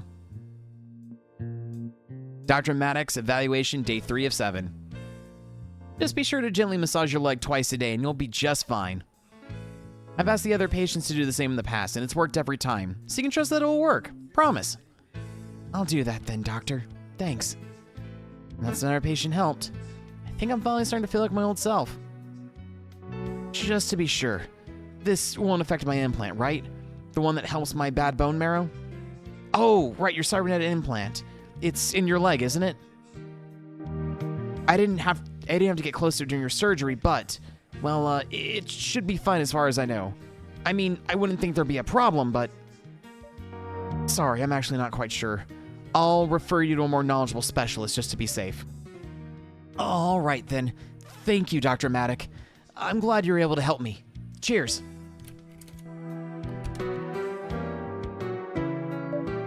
That didn't go well. I had no idea how a post-op care would be affected by their implant. All the other doctors nowadays know this cybernetic stuff. So much for feeling like my old self. Now, if I want to make sure I didn't make a mistake with that patient, I better find Spark and ask him.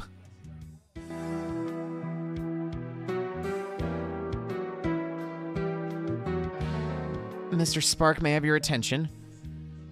I should probably pull Perry into more operations. I really need to catch them up on cybernetics.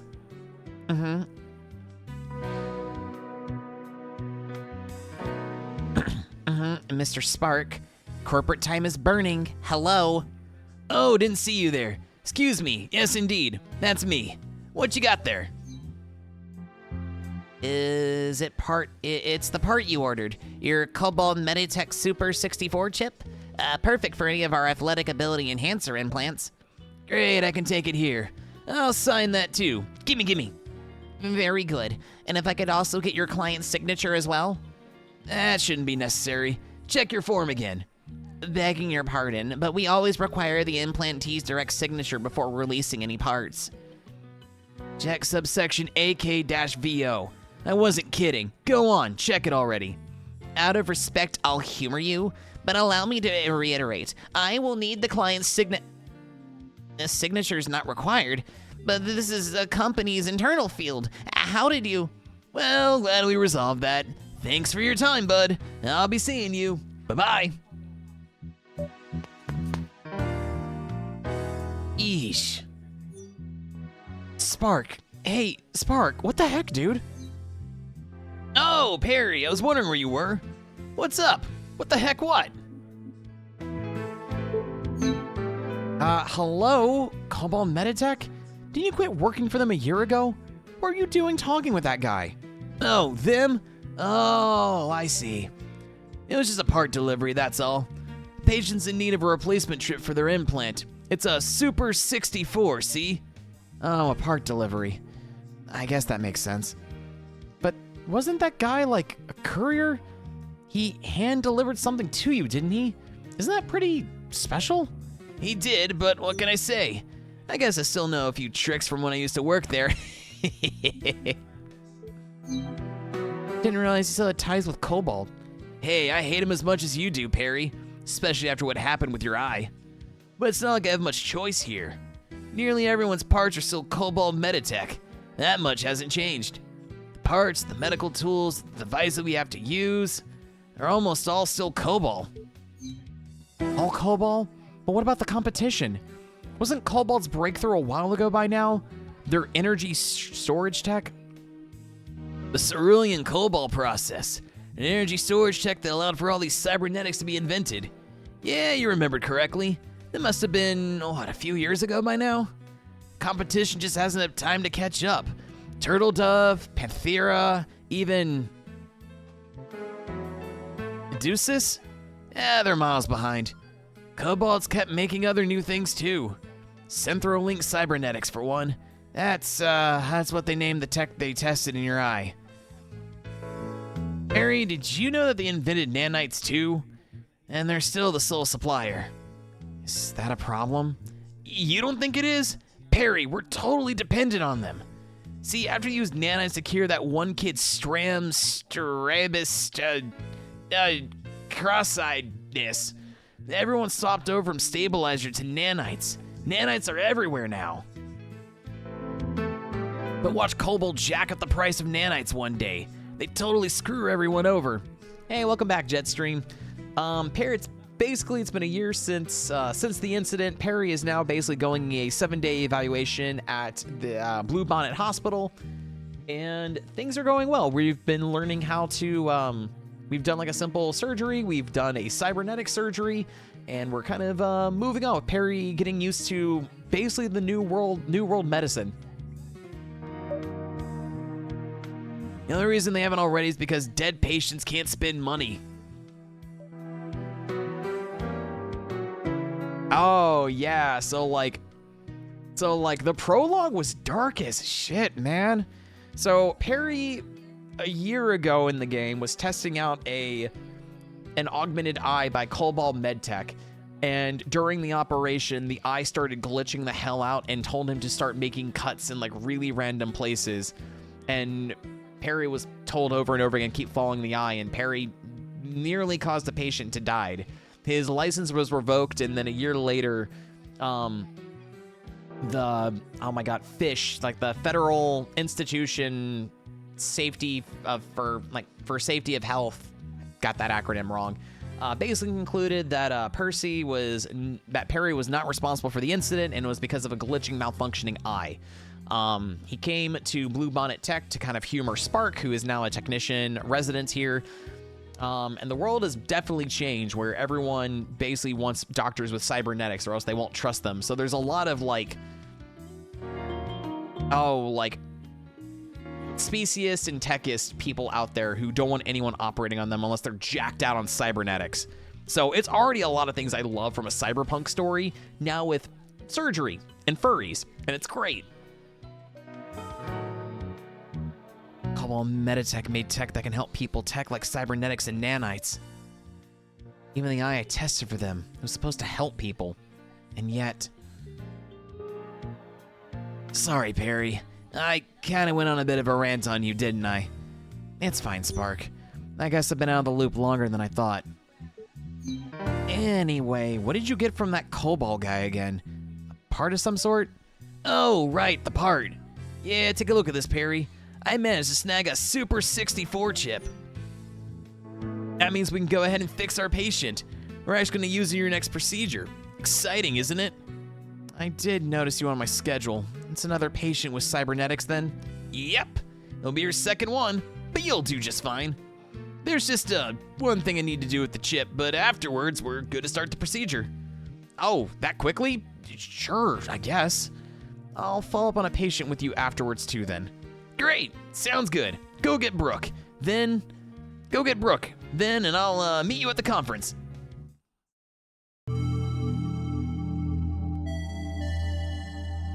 Neckerly male, northern giraffe, age 27, height 81.3 inches, 144.2 pounds. Hypertension due to malfunctioning hybrid synthetic kidney. Left kidney requires replacement microchip. Alright, I've got the procedure's details pulled up here. You good for this, Dr. Maddock? If it's anything like the other operation you two walked me through, I should be good. Perry will be fine as always. Come on, Brooke, give him the deets already. Anyway, this procedure involves a patient who's been suffering from high blood pressure and pain. Looks like we've narrowed the cause down to their partially synthetic kidney. Wait, really? It's a malfunctioning Cobalt Meditech synthetic implant? Yeah, according to my internal diagnosis, its microchip went bad. End of life. End of life? But it's hardly a year old. What the shark, Spark? Typical Cobalt abandonware. Sorry. I guess we figured out what your job is, Dr. Maddock. Just gotta swap the chip out, that's all. But why is the chip bad already? Shouldn't have lasted longer? Let me guess. Cobalt Tech would rather focus on supporting their enhancement parts, rather than restorative parts, am I right? Yeah, this kidney implant is a restorative part. Not very flashy, but it keeps the patient alive. It's a pretty old model, though. Ancient, almost. They slowed down the production of the replacement chips for it. Probably to strong-arm the patient into paying for an entire part upgrade. But you managed to get a replacement chip from that liaison, right?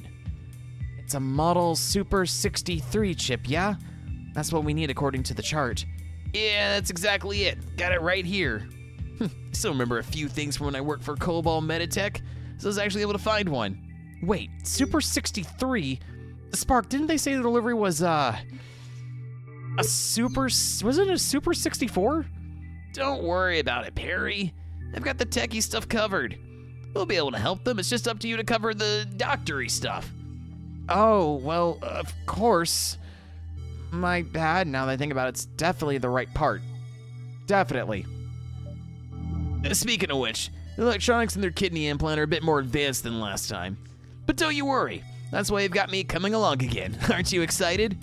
Keep it professional, Spark. But yeah, Spark's gotta make use of his cybernetic technician title somehow. So we'll be guiding you again today, Dr. Maddock. Your words cut me ever so deeply, Brooke. But yeah, the old chip isn't totally busted yet. But we have a new chip. Sooner we make the swap, the better. As for the formal objective, it is as follows. Replace the faulty kidney chip with the new chip. All I gotta do is follow Spark's instructions. That sound good? Anything else I should know about the procedure? Just be sure to pay attention to the patient's vitals, Dr. Maddock.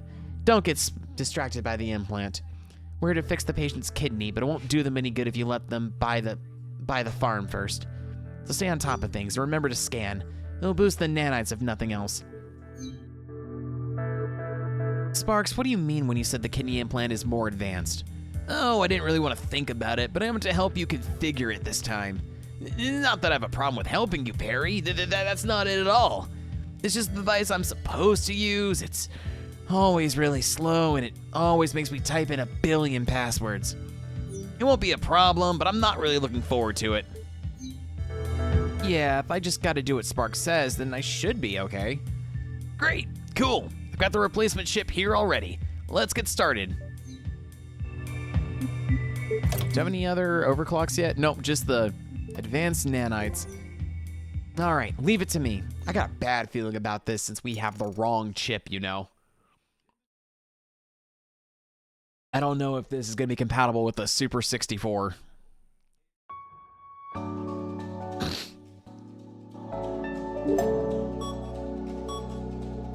Patient's vitals have plunged. Things must be worse than we thought. Spark, grab that pack of nails we stowed. Nanites will be too slow. I've got them. Perry, grab the driver, quick.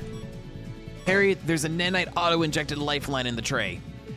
It's a small canister containing a concentrated blend of nanites and medicine.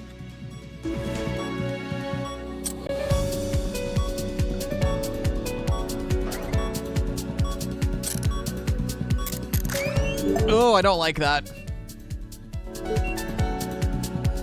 Oh, I don't like the idea of just like, take this screw and jab it in them.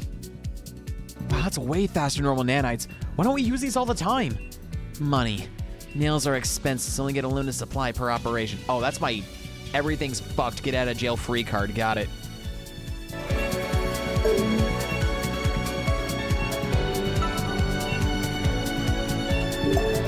Look, Perry, there's the kidney we need.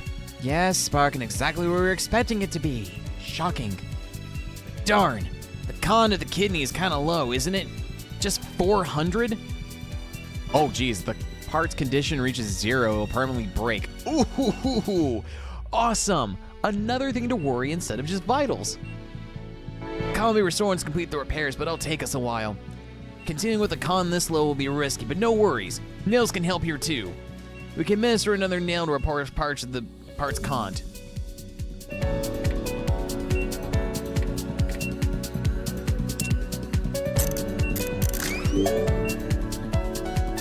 The last nail's in the driver tray for whenever you need it. By the way, Perry, you know how scanning shows you the nanites boost targets, right? Yeah, when I use my scanner, I can see where the nanites will be extra strong. What about it? The nanites boost only apply to syringe nanites. It won't affect nails. Oh, I see. So don't have to worry about aiming nails at the target? Yep, you got it exactly right. The boost is only for organics. Anyway, Dr. Maddox, Spark's gonna connect to the kidney and start his techie stuff. Meantime, you're gonna unscrew that panel. Well, get to it. All right, here I go. Right. I have to deal with this thing. Ugh, Perry, this is KBMT standard firmware updater, and it's slow as a sloth. We're supposed to use it to connect to the kidney, but man, do I really have to? I know you don't like it, Spark, but it's just do your job. Fine, I'll do it. One sec. Oh, this thing's so slow. Why would you keep using this CB crappy tech piece of junk? Standard equipment, Spark. It's what you're supposed to use. Yeah, but it doesn't mean I have to like it. Cover's off. Spark, is this updater thing ready yet? Oh, come on! This patient is literally dying! About to authenticate again? Screw this thing. Perry, we're gonna do this my way. Oh boy, here we go again. I'm so excited. This will be way better. So here, take this and I'll explain. Perry, say hello to the streamlined logic editing device. The sled is way better than any other device. I know, because I made it.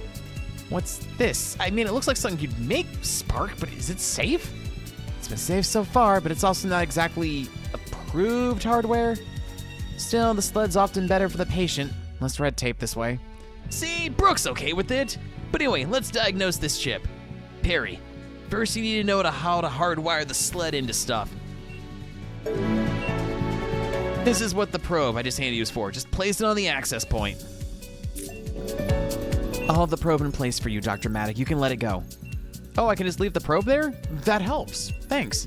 Yep. It'll stay there until you grab it again. If you need to swap to another tool. Okay, it's loading. Great, it's working, and I didn't have to type in a single password. Okay, we need to dial chip.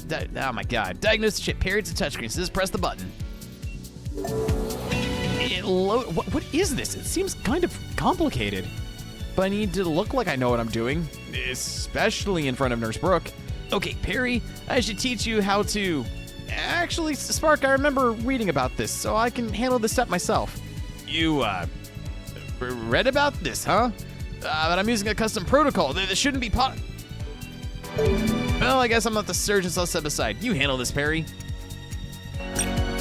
Huh, didn't work. There must be more to it.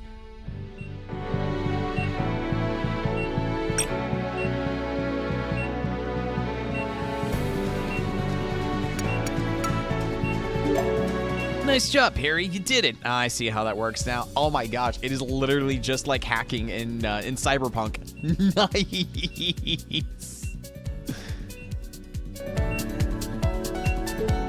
Thanks. Marvelous.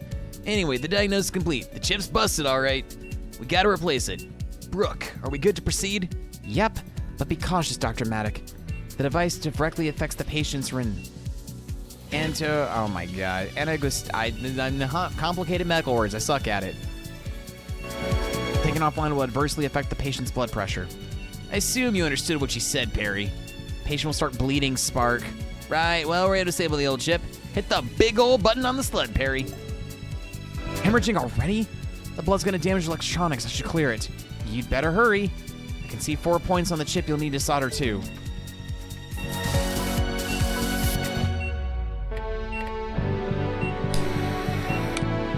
Ah, dang it.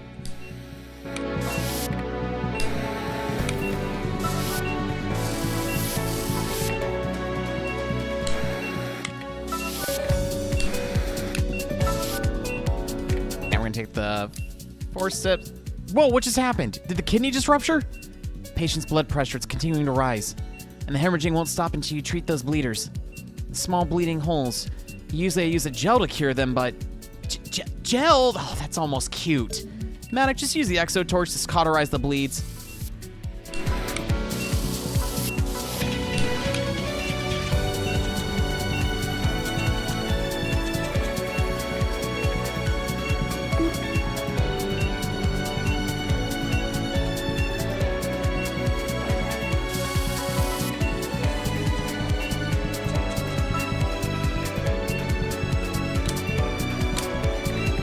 We got to solder this baby in. 2, 3.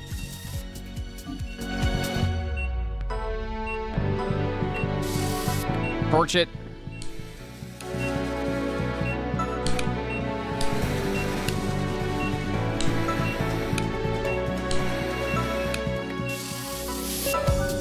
Okay, now just check to see if it's working. Uh-oh. Wait, am I reading this right? A chip mismatch? We need a Model Sutter 63 chip, right? Spark, why do we have a Super 64?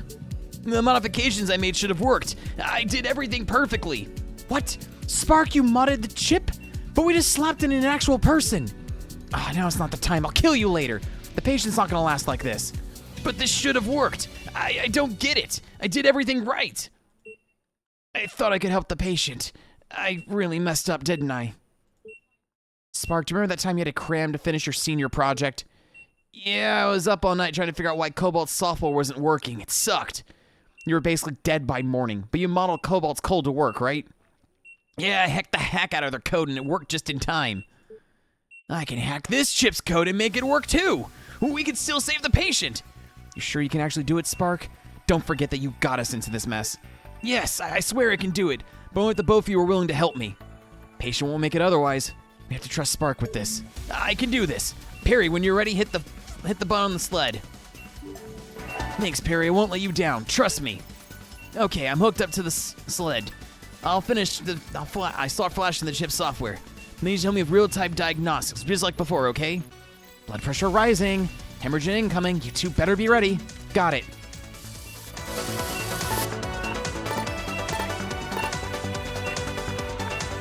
All right, so we need to go A2, BOC1.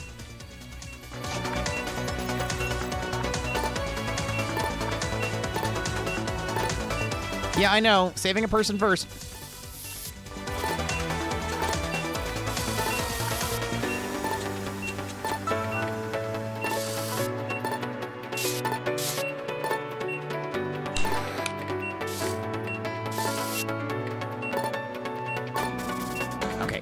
Nope. Oh my gosh, I am so used to Trauma Center stuff. All right, we need to do C3. C3, B2, DO.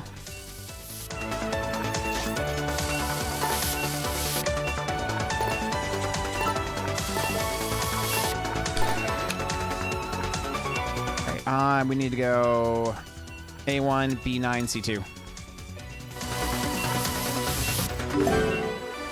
Doc! Calibration's complete. Chip is back in action. Did it work? Is the patient safe now? Yes, it's working. I knew I could get to it and cooperate. I'm a genius. I don't think the kidney would have taken much more of that. But I guess the gamble paid off.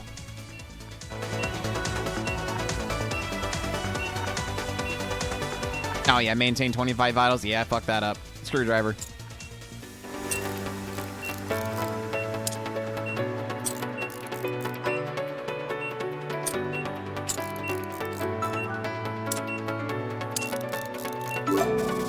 Looks like everything is normal. That's a relief. Time to close them up. Hopefully that chip will last a long time. No, don't you worry. I made sure it will. Can it, Spark? I still have to kill you. All right, that could have gone way better.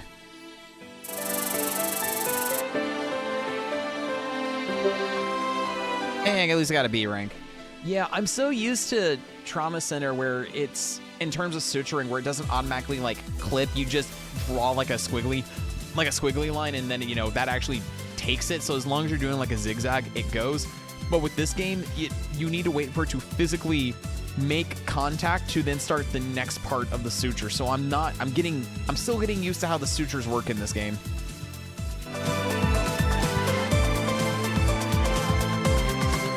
A decent job, Matic. I prefer things to be smoother, of course, but I wonder whose fault that is. Well, that was some excitement I could have done without today. Tell me about it. Spark, you've got about 3 seconds, pal. Huh? What did I do? What did I do?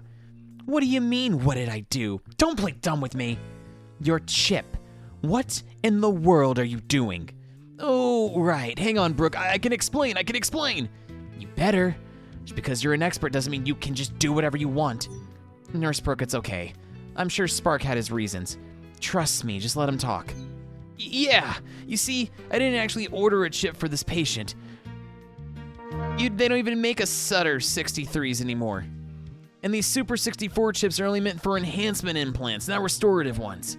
What? You're talking a bunch of gibberish. Explain better now. Look, Cobalt Medic Tech doesn't make a lot of money off restorative implants like this kidney implant, right? So they tend to stop making replacement parts for them. That way, they force the people to pay to upgrade to newer implants. Meanwhile, they're churning out tons of parts for their enhancement cybernetics because people who get those are rich. You're not wrong. Cobalt hasn't changed at all since I quit. But what's your point? Wait, Brooke used to work for Cobalt Meditech too? You see, the Sutter 63 and the Super 64 aren't actually all that different. And seeing how we've got people actively dying over here, screw it. I figured I'd just, snatch a chip or two. Totally for a client with a sports enhancer adrenal gland. At least that's what I made the paperwork say. It was really easy to change the paperwork, by the way. Like, really easy. Almost as easy was for me to repurpose the chip. All I had to do was bend one little pin. And then boom, we got a perfectly functional refurbished chip to fit this synthetic kidney. Or at least, that's what was supposed to happen. They must have changed the chip's protocol on me. But either way, we got to work, right? This patient will be fine now, just like all the other people I did this for too. Other people? Spark, how long have you been doing this for? For a few months or so, but only every now and then. I'm only doing this to help people out, Brooke. You believe me, right? You know how I feel about corpse like Cobalt, Turtle Dove, and whatever.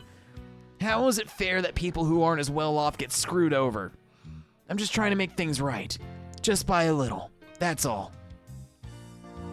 I fucking love you even more. My God, Spark, oh, I love you.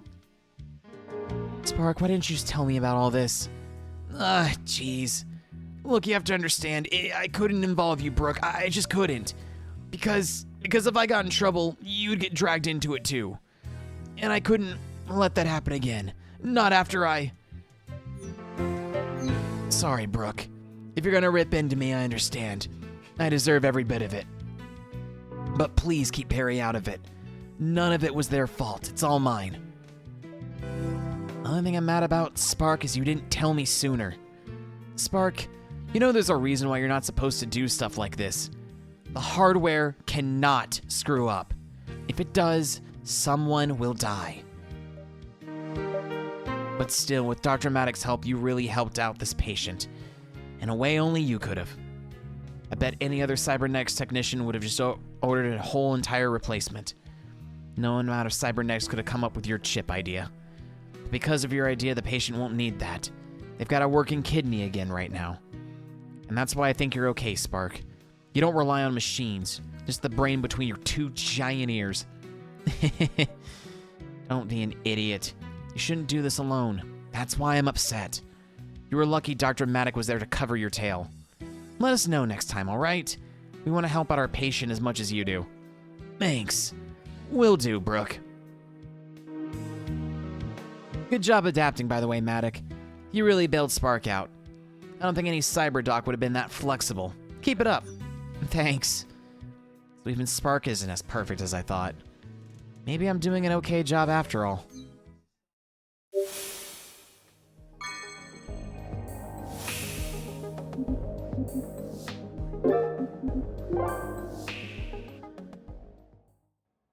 Yeah, I'm really enjoying this story and how like I'm loving this. This is everything I was hoping it would be and then some. Good morning, Dr. Maddox. Looks like Dr. Larson is running a bit late. I hope his arms aren't broken again. Will we be able to treat the patient? It's fine, we'll go ahead either way. He mostly wanted to watch you and advise anyway.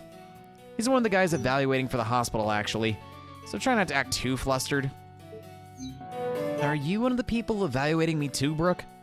No, they wouldn't let me evaluate a paperclip. It's it's up to just one cyberdoc. Dr. Larson in your case. Well, him and all those operation performance reports you've been getting. Guess they think that's the best way to do it nowadays. Cold, hard analytics. So much for learning what a person's actually like, huh? I hope I'm not being too nosy, but do you mind telling me if you think I'm doing all right? Like I mentioned before, I think you're doing just fine. I actually find it kind of admirable you choose to operate with just that cybernetic eye of yours. Everyone else I know in nursing and operating caved to the pressure of getting nanics, me included, I guess. Just try to keep up, Dr. Maddox, all right? Thanks for the heads up. No pressure, right, huh? Since we have a moment to kill, actually, mind if I ask you a question? Sure, why not? You said you don't prefer cybernetics. So what's with the cybernetic eye you do have? Is it some sort of special eye? Oh, my eye? A special eye? It's the KTAZ cybernetic eye. Codeball Meditech's secret project all covered up by now.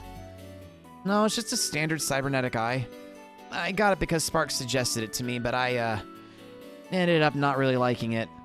So I wasn't interested in getting any other cybernetic parts, that's all. But well, I couldn't exactly get rid of it either. I need two eyes to operate, you know? And what would I replace it with? Another eye? As if I could afford another one. Everything I said is mostly true too, so at least I'm not outright lying. But wait, a cybernetic eye that uses Synthro-Link tech, right? Synthro-Link? What? You're not that clueless, are you? Synthro-Link, the tech that lets your eye talk with your brain. You don't follow? Synthetic Anthrolink? Hello? Cobalt Meditech invented it a year ago. Kind of a big deal. Yeah, they probably invented it after Perry's incident to ensure nothing like that happened again. It's how they started making sensory parts. Synthetic sight, hearing, smell, touch, synthro. That's the tech my KTAZ eye was testing, but my eye caused me to... Right, sorry, Synthrolink, that's it. I must have mixed it up with something else. Your eye uses Synthrolink tech, and Sparks said you last operated around a year ago, didn't he? That's when they just started rolling out Synthrolink parts. Your eye must have been one of the first ones they released. Oh, I guess I never thought about it like that. I suppose you're right, though. Oh no, did I say too much? The fish got me out of that mess, but they warned me not to talk about any of it. Hang on. Your eye's got a scanner, does it? Those only come in surgical grade eyes. Did you get some kind of special first-generation surgical eye? You know, I never asked. Why did you stop operating anyway? I really shouldn't talk about the eye, but...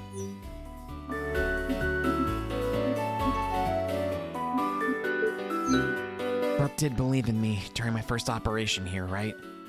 Still, though, been hard not being able to talk about things with anyone other than Spark. The eye glitching out, that voice I heard when I made those cuts, and having to quit helping people. Still, though.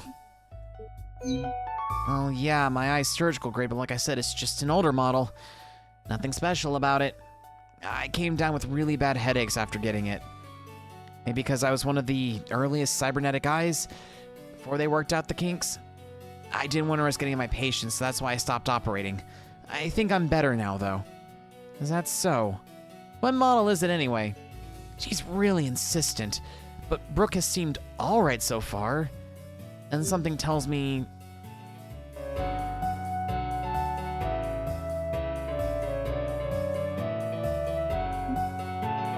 Yeah, I'm just gonna at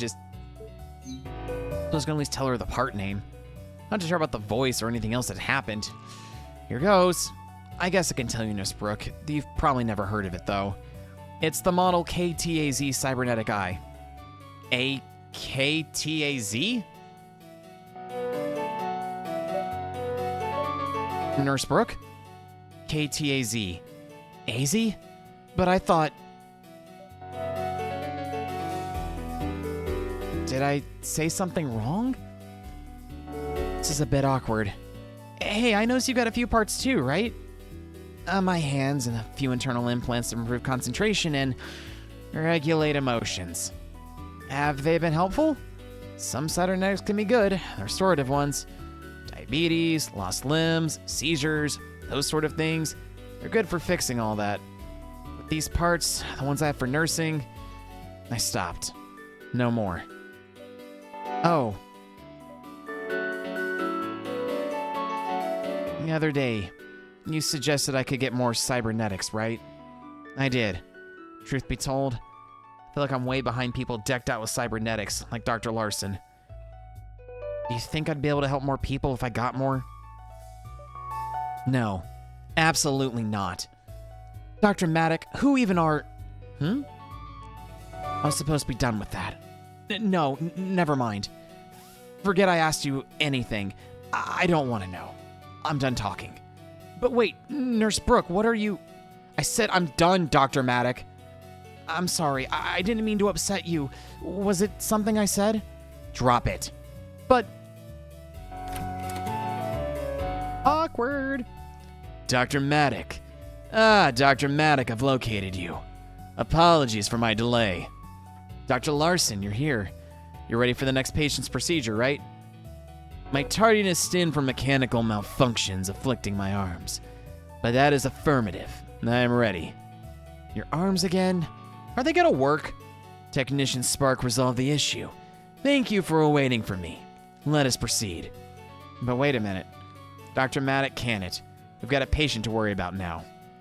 Let's go. All right.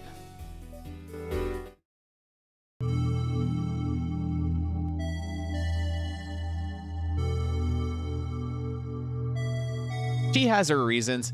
I mean, after all, we kind of learned in like the last surgery, she was also former Cobalt Meditech.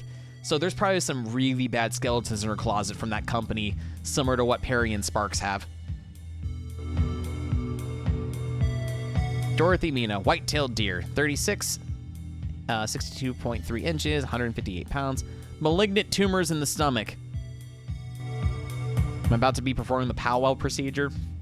Though I'm pretty sure this game's gonna like poke fun at it because I was not expecting the gel comment when the tiny holes started appearing. So maybe exercising tumors is gonna be very different.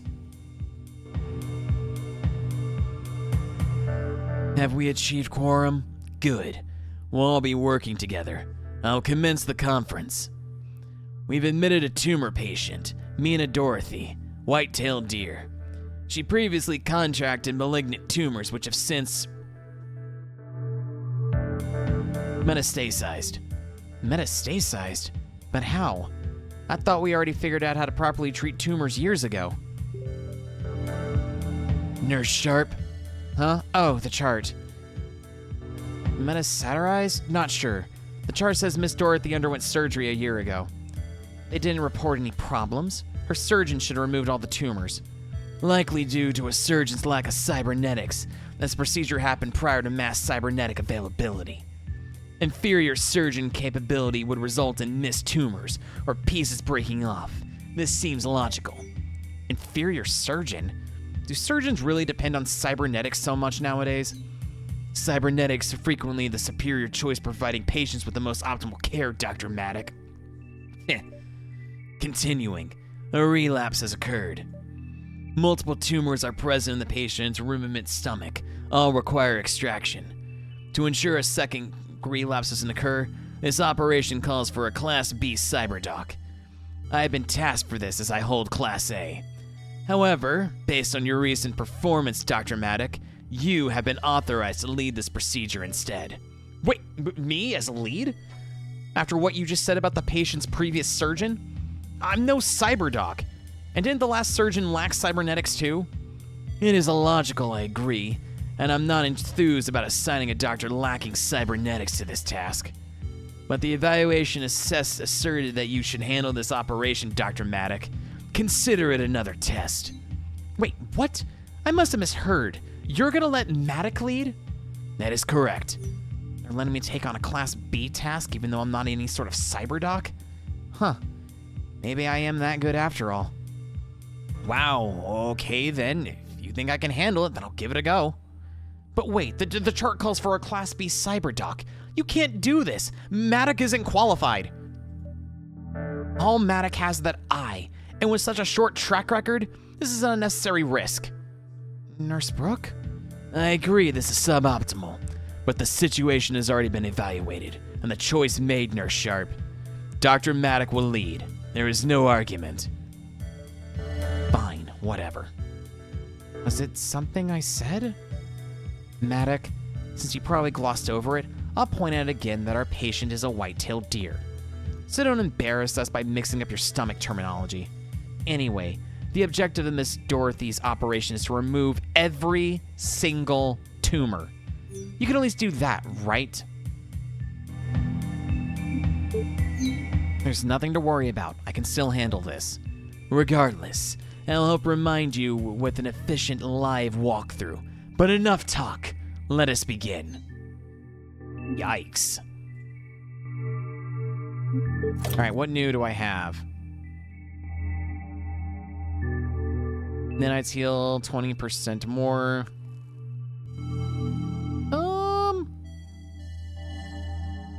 This will help our keeper patient live. Be careful. The reduced capacity means won't be able to apply solder twice in one. Yeah, I'm just gonna keep the optimized nanites for now. Thank you. All right then, leave it to me.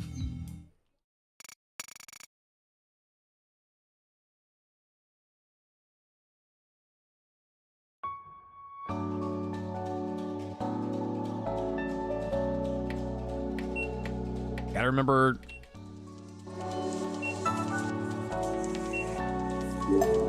Here's the patient's ruminant stomach. Certainly got a unique shape. Other than it looks, shouldn't be too different.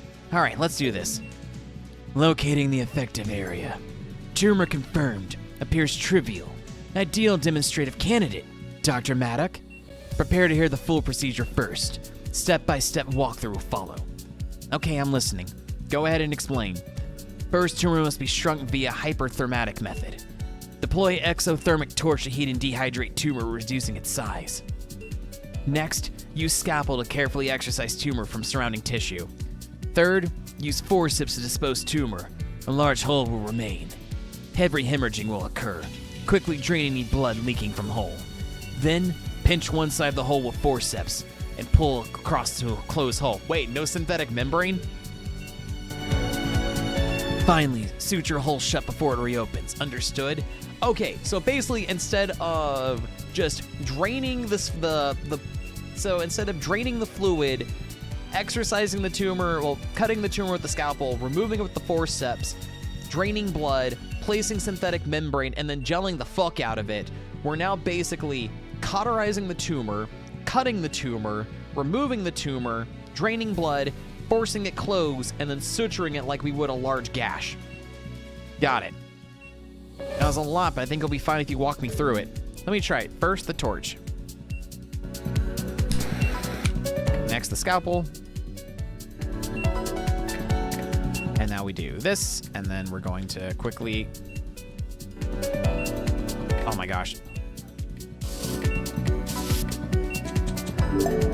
Here's to be treated. How did I do? Such a basic procedure.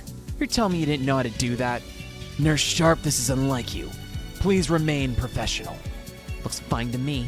Don't relax, though. The report indicates more tumors. Tremors?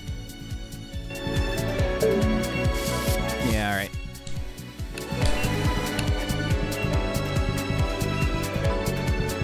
I'm going to treat this like I would any tumor in Trauma Center.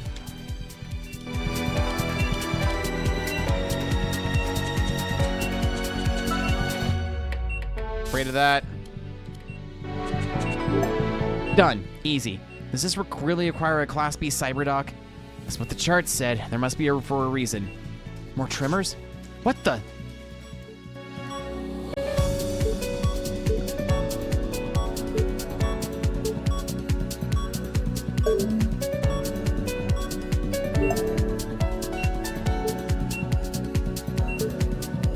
Can you? Just remember to use the torch to cauterize those bleeders before making a mess. Yikes.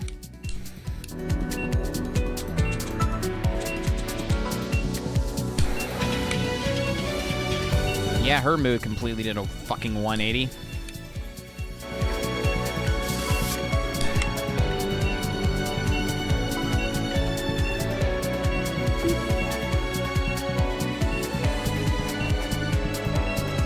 Okay, cool. And then we'll go ahead and bleed, cauterize. Oh my god, cut. All right, and then we're gonna try to do all this in one go. Done, done, done.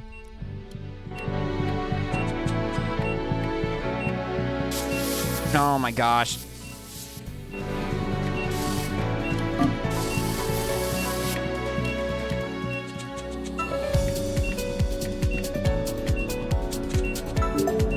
Damn it.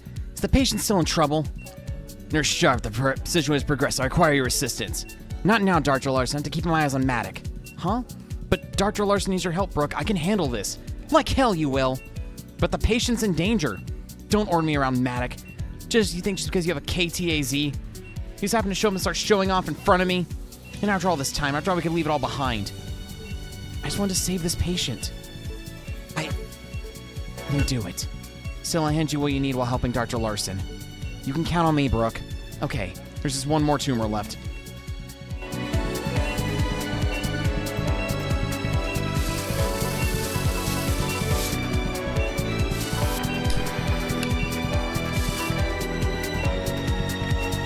Oh my gosh, can this thing stop bleeding on me?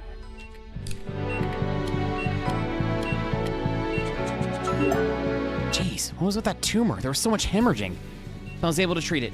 I still got it, I guess. Looks like the others are busy. Maybe I should go help? But this is the last tumor. Something wasn't right. Did I miss something?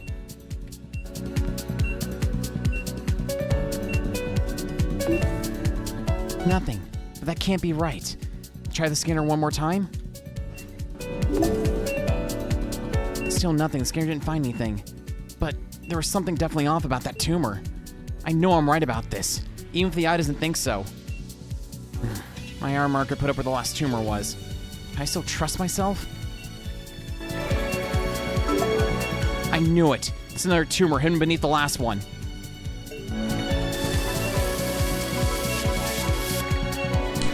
Hell yeah, using your surgical know-how, buddy.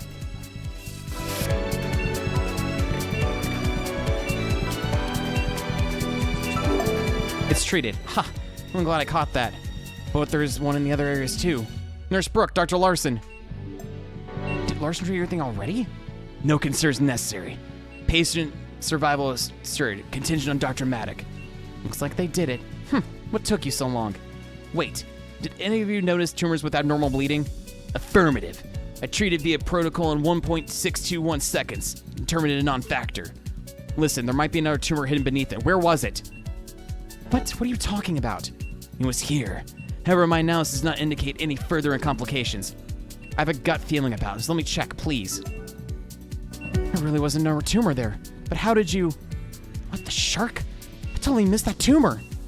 Maddock isn't just showing off, are they? They're being serious. Intriguing. Your assertion was correct. Impressive. Thanks. Yee! Sergeant Larson better equipped for this, but when all people are gonna have to do better. Even with just my natural abilities, I have to be able to match him. Hang on. I can't just give up on the patient. Let me continue. You all want me to prove myself, right? So just let me try it. I'm the optimal choice in this situation. Please stand aside, Dr. Maddock. I've gotten over it. I'm back now. I won't give up again. Wait, Dr. Maddock, you don't have to. Let me prove myself that I can do this.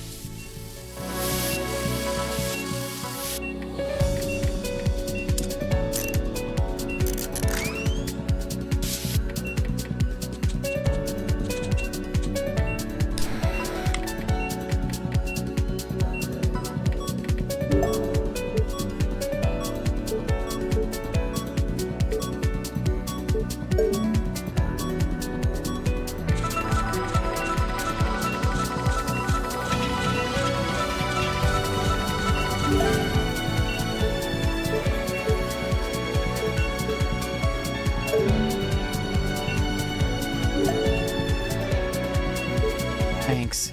Damn it! I guess we did it then. Yes, operation complete. Well done here. Damn it, that... Ugh. That doesn't feel good.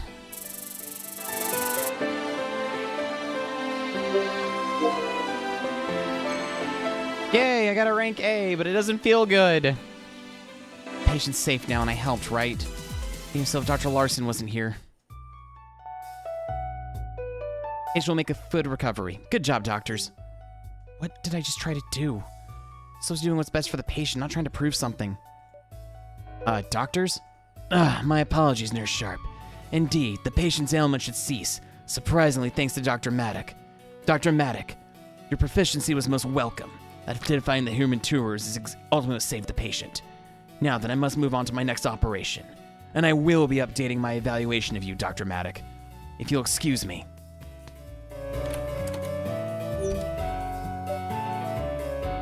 Don't worry about Dr. Larson too much, Dr. Maddock. Actually, I think he likes you. He's just busy, that's all. Ever since his R started breaking down so much, he's been going so hard trying to increase efficiency. Being a Class A cyberdoc, everyone looks up to him. He must feel pressure to perform. Pressure to perform. Yeah, he must be.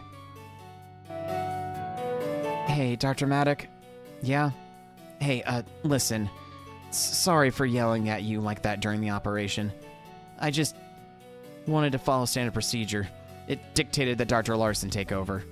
The patient was at risk and needed someone with cybernetics to save him. You understand, right? Yeah, I get it. But look, you also found those human tumors. I was either really lucky or really skilled. As much as I'd like to bet on lucky. Look, don't feel bad about this, alright? I think you're doing good enough. If you say so, Nurse Brooke. Thanks.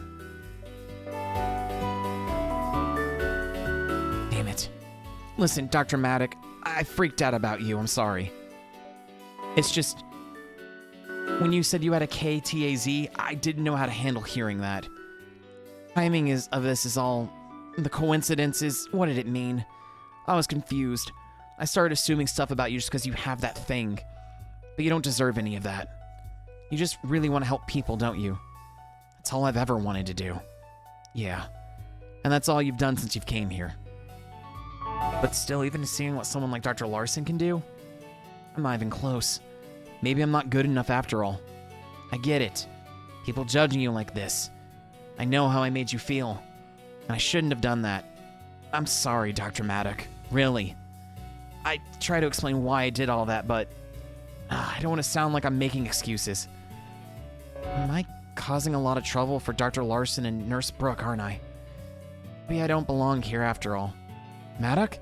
Oh, thanks for the apology, Nurse Brooke, but I probably deserve to be yelled at.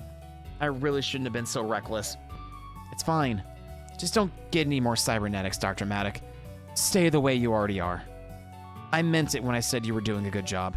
So just keep doing that, all right? All right.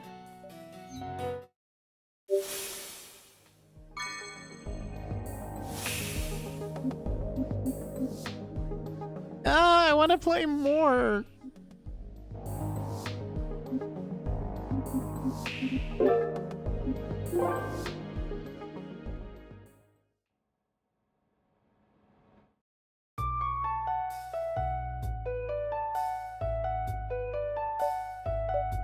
All right, Perry. Why do you look so confused? We can't have you doing a special operation like this. I still don't get why Dr. Larson asked for me specifically. Surely one of the other cyberdocs would have been better. Hey, come on, Perry. Don't put yourself down like that. You've been doing great. I don't know. Dr. Larson really saved my tail in that tumor operation. A bunch of cybernetics like his.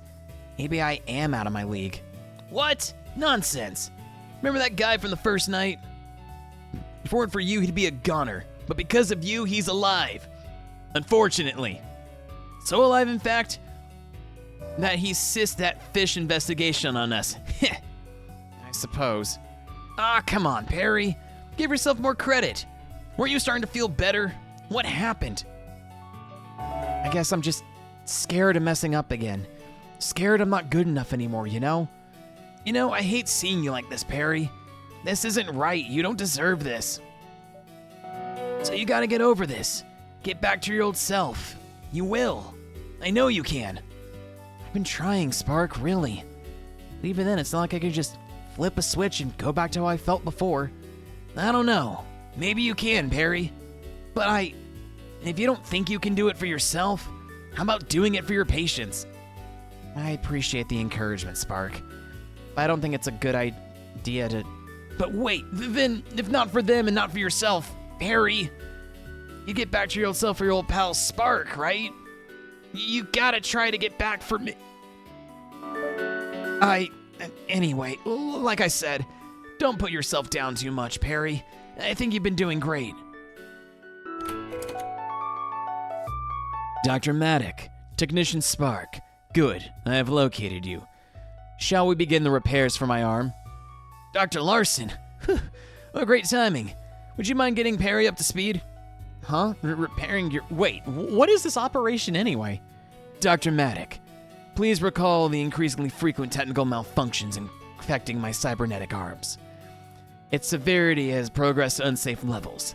Without reliable use of my arms, I am unable to cure patients. However, Dr. Maddock, I observed both your standard surgical proficiency and creative problem-solving ability.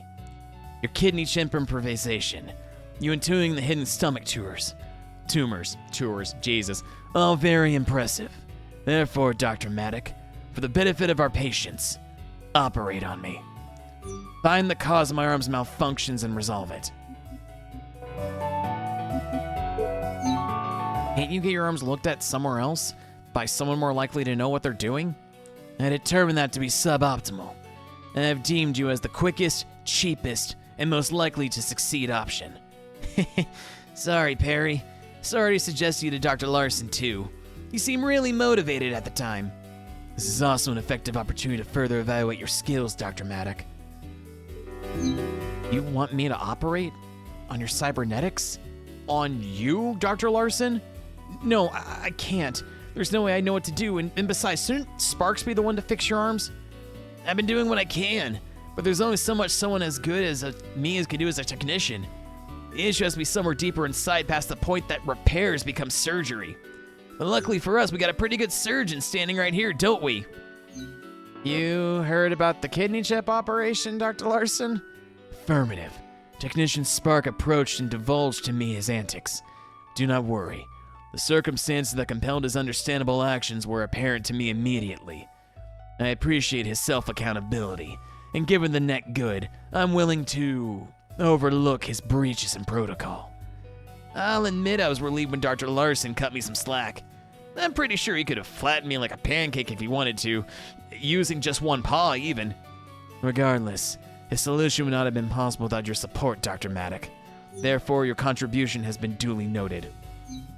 I don't know about this. I don't think it's a good idea for me to risk doing this. Dr. Maddock, I acknowledge your hesitation, but this is the most optimal course of action for us all. Help me so I can help our patients. This is what you desire, correct? Well, yeah, at the end of the day, we need to help our patients, but even still, I don't know if... Your resistance is unanticipated, Dr. Maddock. Patients are depending on us. Do you wish to help people, correct? Imagine if my arms were inoperable in the previous operation, Dr. Maddock. Patient may have suffered. You correcting my arms is the optimal course of action. Therefore, you are compelled to perform this operation. I don't have much of a choice, do I? Thanks, Perry. You'll do fine, no need to worry. I'll call for Brooke. We'll all be supporting you, all right? If it's for the good of our patients. Great! Then let's do it. And look forward to your success, Dr. Maddock. Yes, let's get the gang together.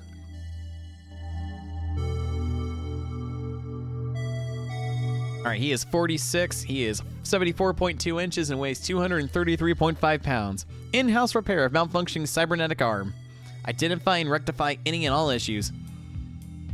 You don't look so hot, Dr. Maddock. Is something the matter? Spark, you're the cybernetics guy. Mind leading the conference? All right, if it makes you feel any better.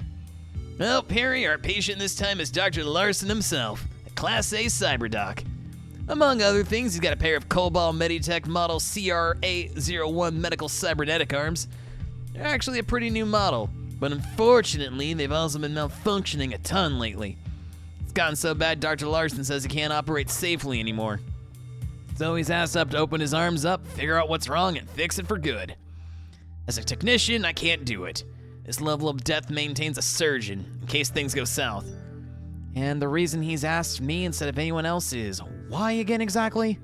Well, Dr. Larson is tasked with evaluating you, Perry, so it makes some sense at least.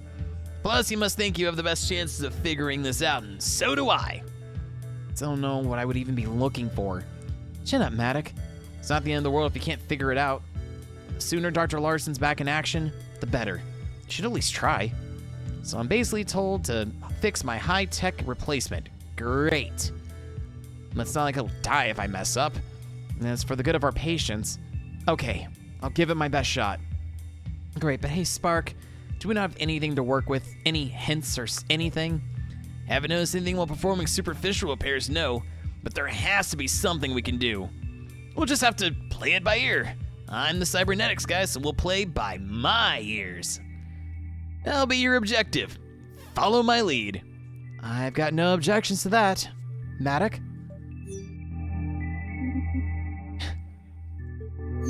Still have no idea what I'm gonna be looking for.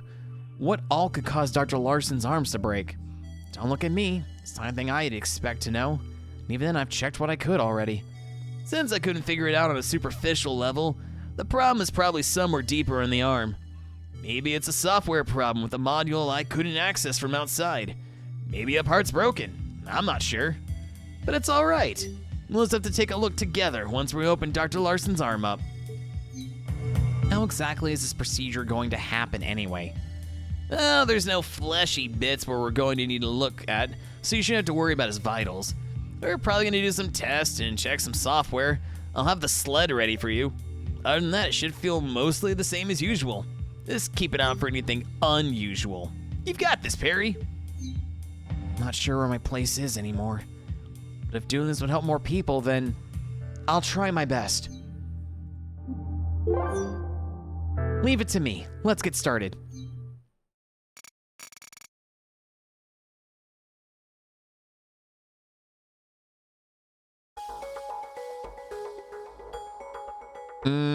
Wolfpack. Dramatic, you've only got a limited amount of time to try to figure out the problem. Be fast, listen to Spark, and try your best, alright? You'll do fine, Perry, just like always. Okay, Perry, the skin on Dr. Larson's arm is made of soft and cushy artificial fibers. Something to be worried about, though. Just trace the seams with your scalpel.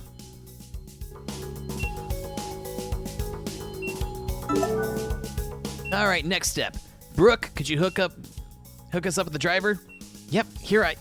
What was hook us up a fishing joke? Okay, just unscrew this panel. Perry's just like all the other ones. Go on.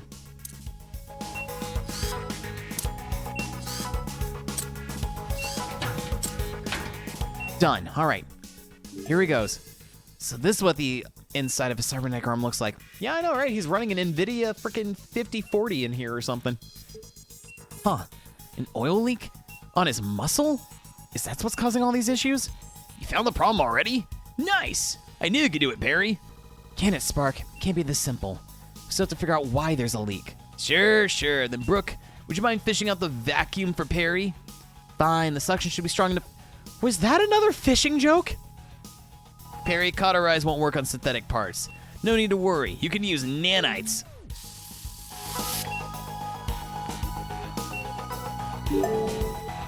Great, it's clear. Okay, Perry, let's check on the rest of the arm. I see 3 things to test. Put the sled on the PAM. This is the arm's heat sink.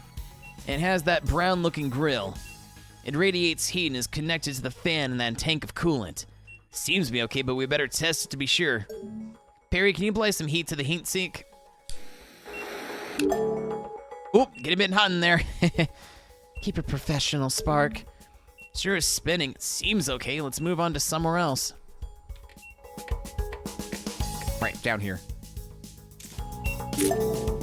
This is a tank of coolant. I don't see any issues yet, but we should probably double check. Perry, do you see the coolant access port? Use a syringe and draw out a coolant for us to check, please.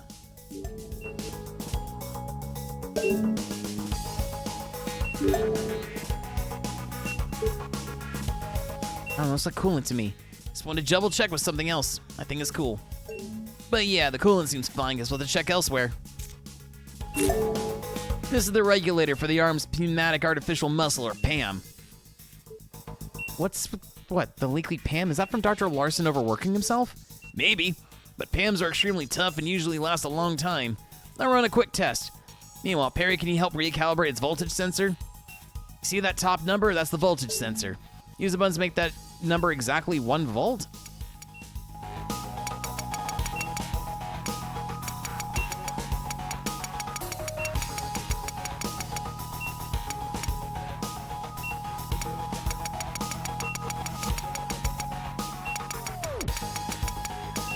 Oh, okay, hold on. Okay, oh, okay, I see what's going on.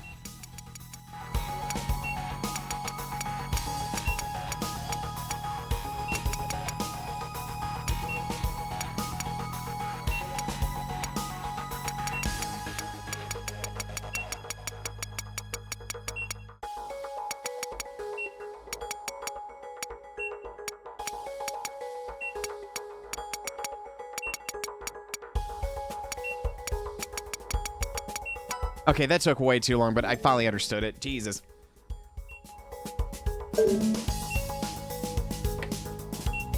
Is that all 3 things? Hey, what's going on? Why did the condition just drop? Arms rupturing? But how? It's made out of carbon nanofibers.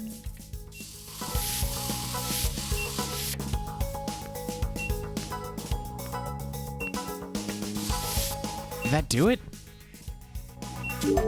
Spark, what's your plan? We found nothing and the arm ain't improving. But Perry fixed the arm and checked all the electronics. That should have been it. Maybe I messed it up somehow. Messed it up? What are you talking about, Perry? I knew it's a bad idea. I don't know anything about the cybernetic stuff. Perry, wait, don't give up. Sorry, Dr. Larson.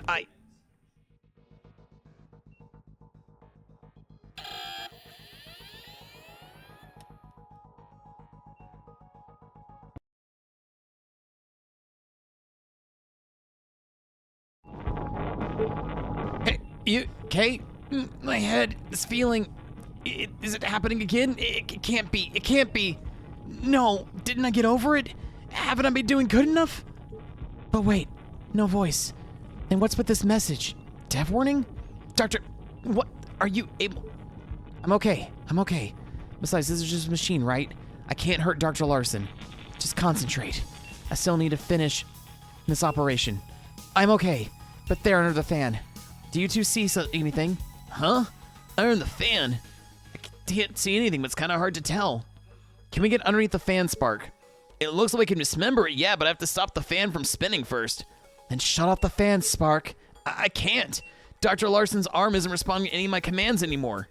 So much for being a technician. Well, what should Dr. Maddock do now? I have to get that fan stopped, but how? Can I find a way? Wait a minute. When I heated up the heatsink earlier, the fan started spinning faster.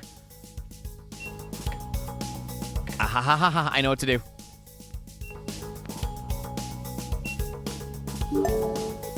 What did you did it, Perry. Good thinking. That was actually a good idea. It was nothing. Anyway, now it's stopped. Can you help me take this fan off? Looks like the fan uses a flathead slotted screw. Easy. Hey, Brooke, would you kindly net us the appropriate screw head from my bag? If you make one more fishing joke, Spark, I'll kill you. Anyway, you should be able to drive it or unscrew it. And then we're going to use the forceps. What in the hell is that? Is it some sort of tumor? But it's not made of flesh, is it, Spark? I'm not sure either, you two, but it's definitely not supposed to be here. I know. Perry, start sicking your tools on it.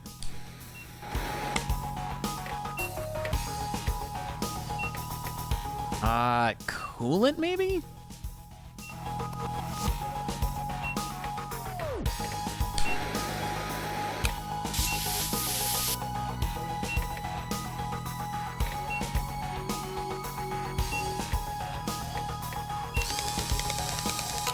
Well, that...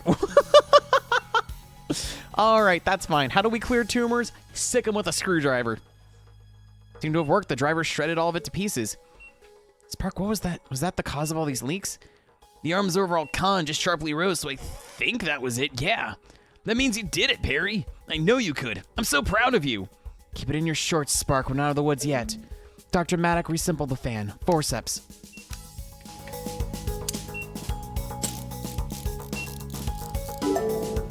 Good job, I think that's done it. We're done here. Outstanding. Let's get our snouts out of this arm.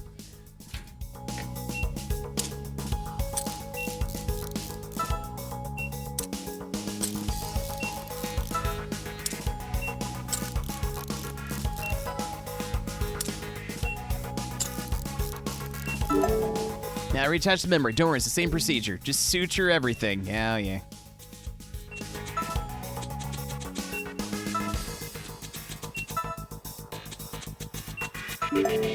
Is that then? Did I do it? But I did it, didn't I? I just fixed Dr. Larson. So why is it coming back? Yeah, awesome job, Harry. Glad we're actually able to do it. Nice job, everyone. Procedure complete.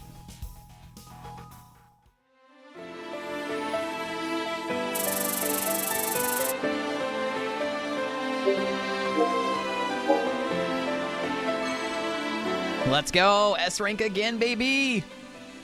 I'll admit, Dr. Maddock's quick thinking is what saved us there. Impressive. You had nothing to worry about, Brooke. Perry's always been the best. My eye. It bugged out again just like it did a year ago. It's glitches. They were just like back when I nearly killed... Didn't get over it after all. Awesome. I think Dr. Larson's arm should be good to go now. Great job, Harry. Now some creative thinking, Dr. Maddock. And you didn't even need cybernetics to do it. Oh, thanks, but I only really noticed that thing because of my cyber eye. Hey, don't sell yourself short. Stopping that fan and destroying that tumor thing were all your ideas.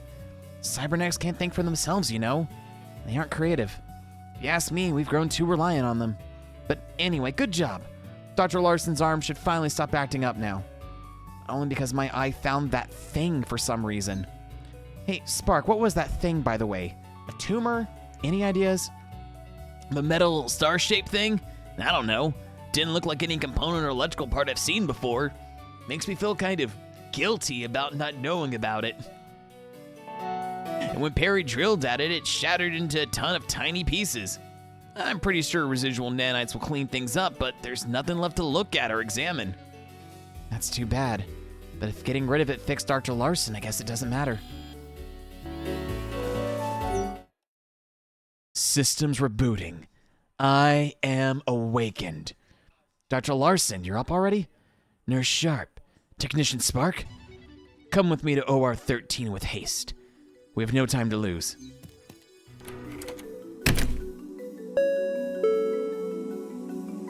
Paging on doctors on call. New trauma patient admitted. A Class A Cyberdoc or greater is required. Report and head to OR 13. Repeat, Class A Cyberdoc or greater is required. Bite me, a trauma patient. And Dr. Larson's already going for it? He must have gotten paged through his cybernetics. Guess we better follow him? Yeah, we better. It's a Class A call and he's the only qualified Cyberdoc we got. Good thing you got him working again, Maddock. Let's go, Spark. Just take a load off, Dr. Maddock. You earned it. Sorry, Perry. I should go with them, too. Hang tight. Just like that, they're all gone. They need a Class A Cyberdoc, so I guess they won't need me. Not that they want someone eyes who will make them go crazy. Aw, Perry. You don't belong here. Maybe they're right after all.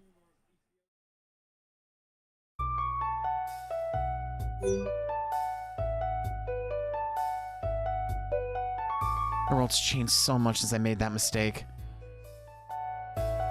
Still, I want to help people, but there's just so much I don't know anymore. Even if all of this is just in my head, even if I'm as good as they all say, can't let myself lose control again. And if I can't even help myself, then that's it. I'm finished. No way I can help anyone else anymore.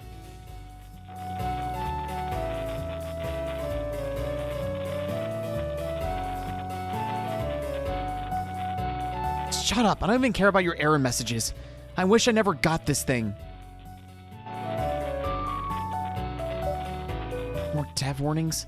What do these even mean? I didn't even have a chance to ask Spark. At least he's still doing alright. Now what? Hardware malfunction? I said this when I was fixing Dr. Larson. But why am I seeing these again? I'm not operating or anything right now. A lot of messages. This is just another glitch? But the eye wasn't wrong earlier. I couldn't have fixed Dr. Larson if it didn't help me. What does it all mean? What does it even mean anything at all? Paging any and all doctors. Backup has been requested, OR 13. Code blue. Any available doctor, report immediately. Repeat. Backup has been requested. Any available doctor, OR 13. Or 13. Isn't that where Spark and the others went? And these warnings. Could be another one of those metal tumor things? Not that it matters. I'm sure Dr. Larson has it covered.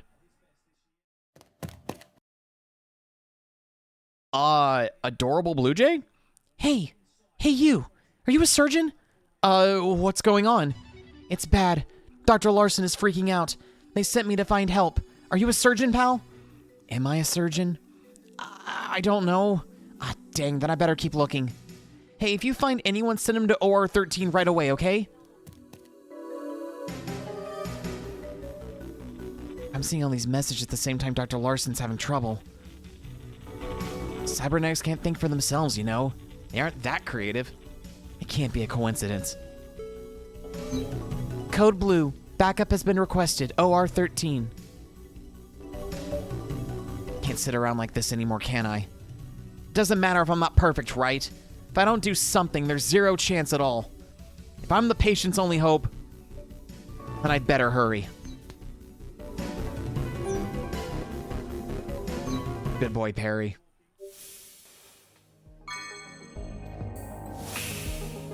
No!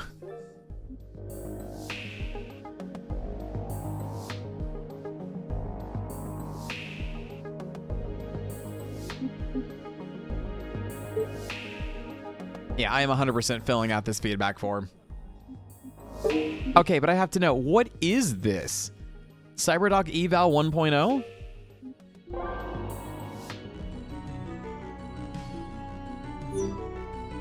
No, well, this is an unsanctioned simulation intended to evaluate and grade cyberdocs.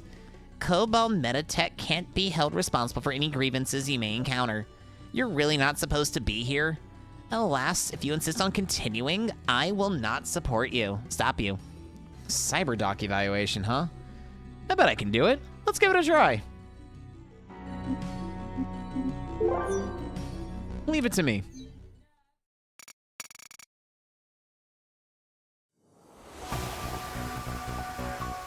Ooh, hard mode operation. I'll be watching you closely. Understood. Ready?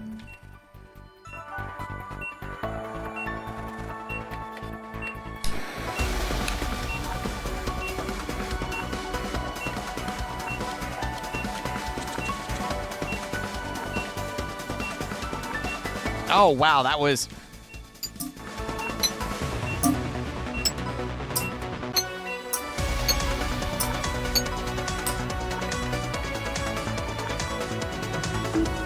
Yeah, I know. That's my issue right now. I want more story.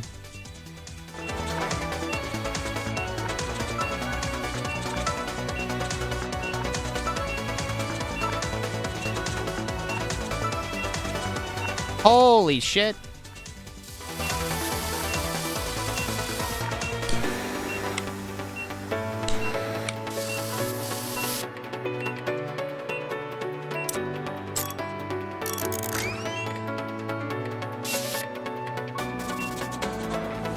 Yeah, I know. I'm doing a crappy job, but that's fine. Oh my gosh. I definitely, I am personally might have to see if there is a way I can do a really like awkward like two-handed method to doing it, like a two-handed method to doing this where I have like a controller in one hand and then oh my god. Because I really think having like an actual scroll wheel will help me out tremendously on this. Oh no. Nope, you're not dying on me. No. No. No, stay with me.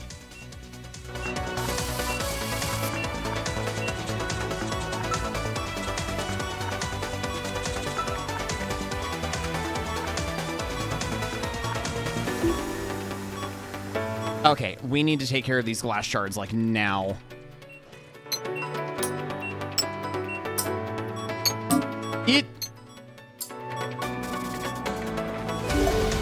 Ah, dang it, it's a tough one. Yeah, no shit, that's tough.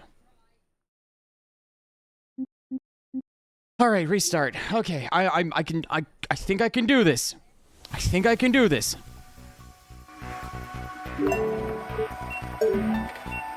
Indubitably. Oh my, Wayne, is that you? Is that you? I feel like that's you. There's only one person I know this is indubitably. Alright, close the thing. Suture the wound. Alright, shit's going south. Get the forceps ready. Pull the glass out. Glass goes here. Glass goes... Nope, dang it. Wasn't out of the way. Glass goes here. Glass goes here. Pump the dude full of shit. Pump the dude full of shit. Pump the dude full of shit.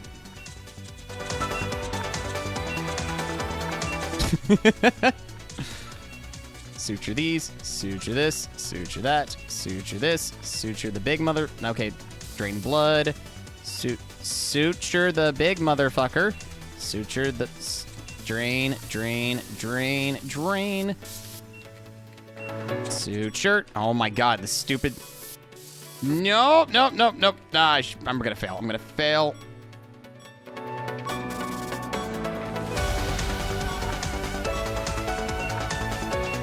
I'm not wasting my thing on it just yet. I can do this. All right, suture, suture, suture.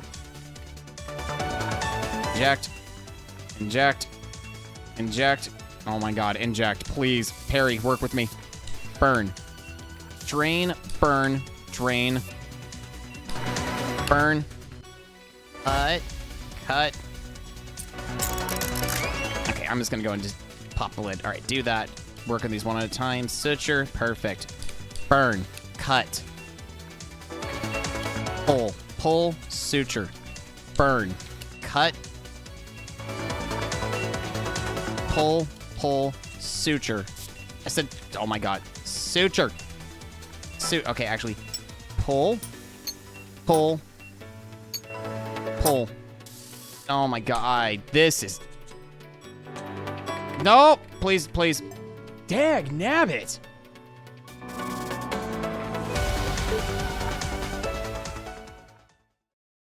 Oh my god. If I had a Wii... I don't want to say if I had a Wiimote. I feel like if I had a Wiimote, I could probably do this. Yo, this is difficult.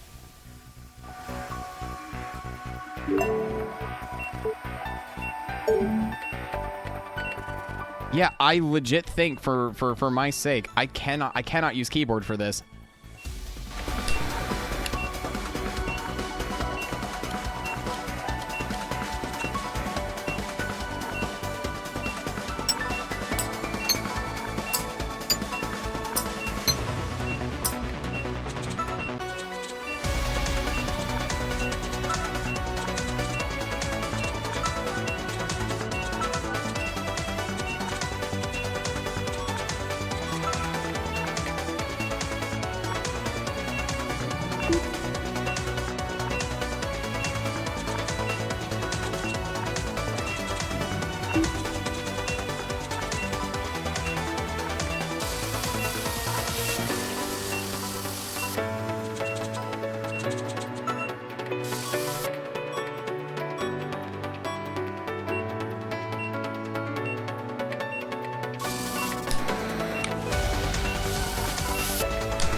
Oh my gosh.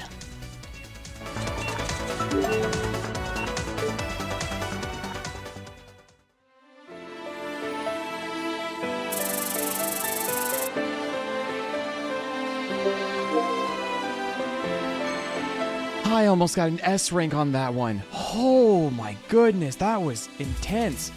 Holy shit. Holy shit. Your notable achievements has been recorded. And with your lack of cybernetics, unusual indeed, Dr. Maddock.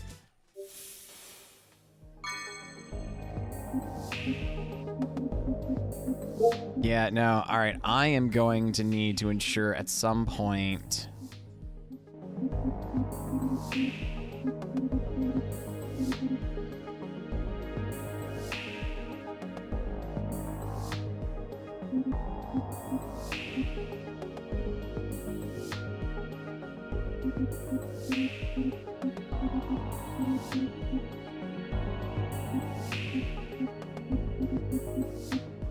Okay, I could assign hotkeys to these. You know what? Humor me. I want to try something.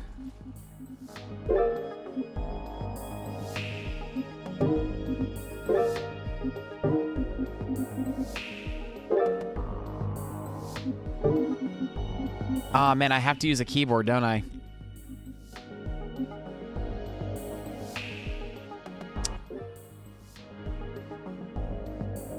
Now, what I could do...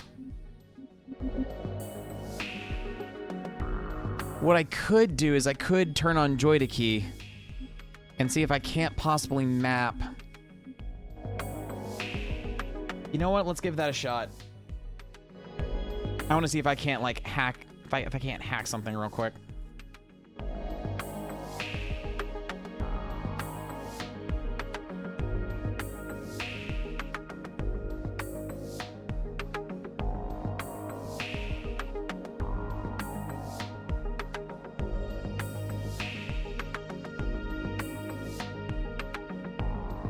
And let's do...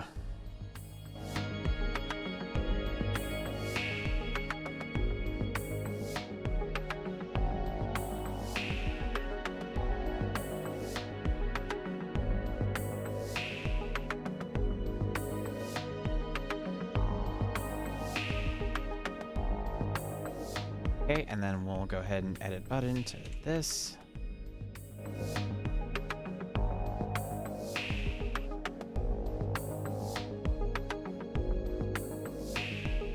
Button assignment and S.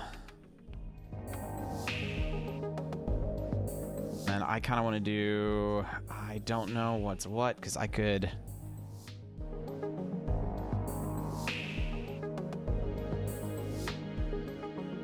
Button 5, edit button assignment, make that space. Okay, let's see if my... let's see if my Frankenstein idea is going to work. Let's just do...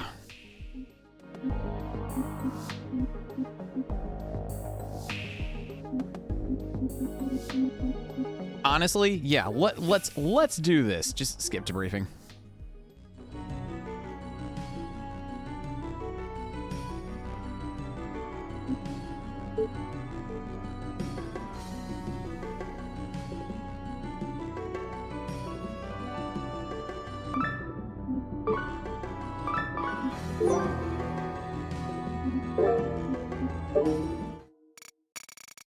I want to see if this works.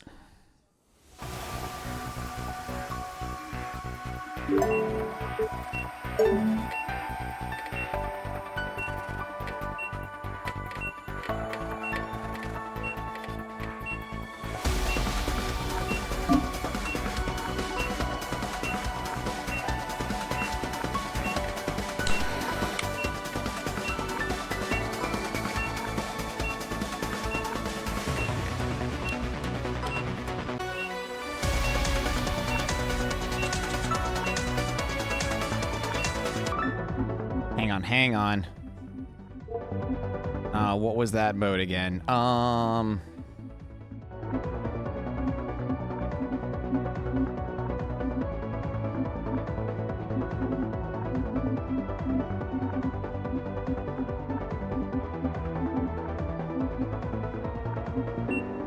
not. Am I? Wait, where was it? I thought there was a loosen tool enable. Try this out.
So this is kind of working, but unfortunately Joy2Key is very finicky with this, which kind of sucks, but definitely something I'm probably going to suggest is potentially see about doing like a joypad configuration, at least for the radio tools, because I actually don't mind playing like this. I really don't mind playing one-handed with like one hand on a game controller and another hand on with the mouse. Like this works for me. It's just, yeah, Joy to Key is not doing what I want it to do right now. I'm gonna just go and just crank that fucker in. Hey, Cube.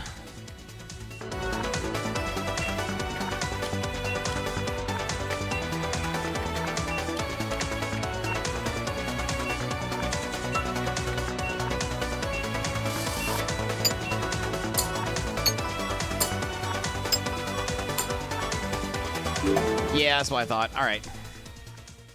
All right, my Joy to Key system kind of worked, but it didn't work the way I wanted it to.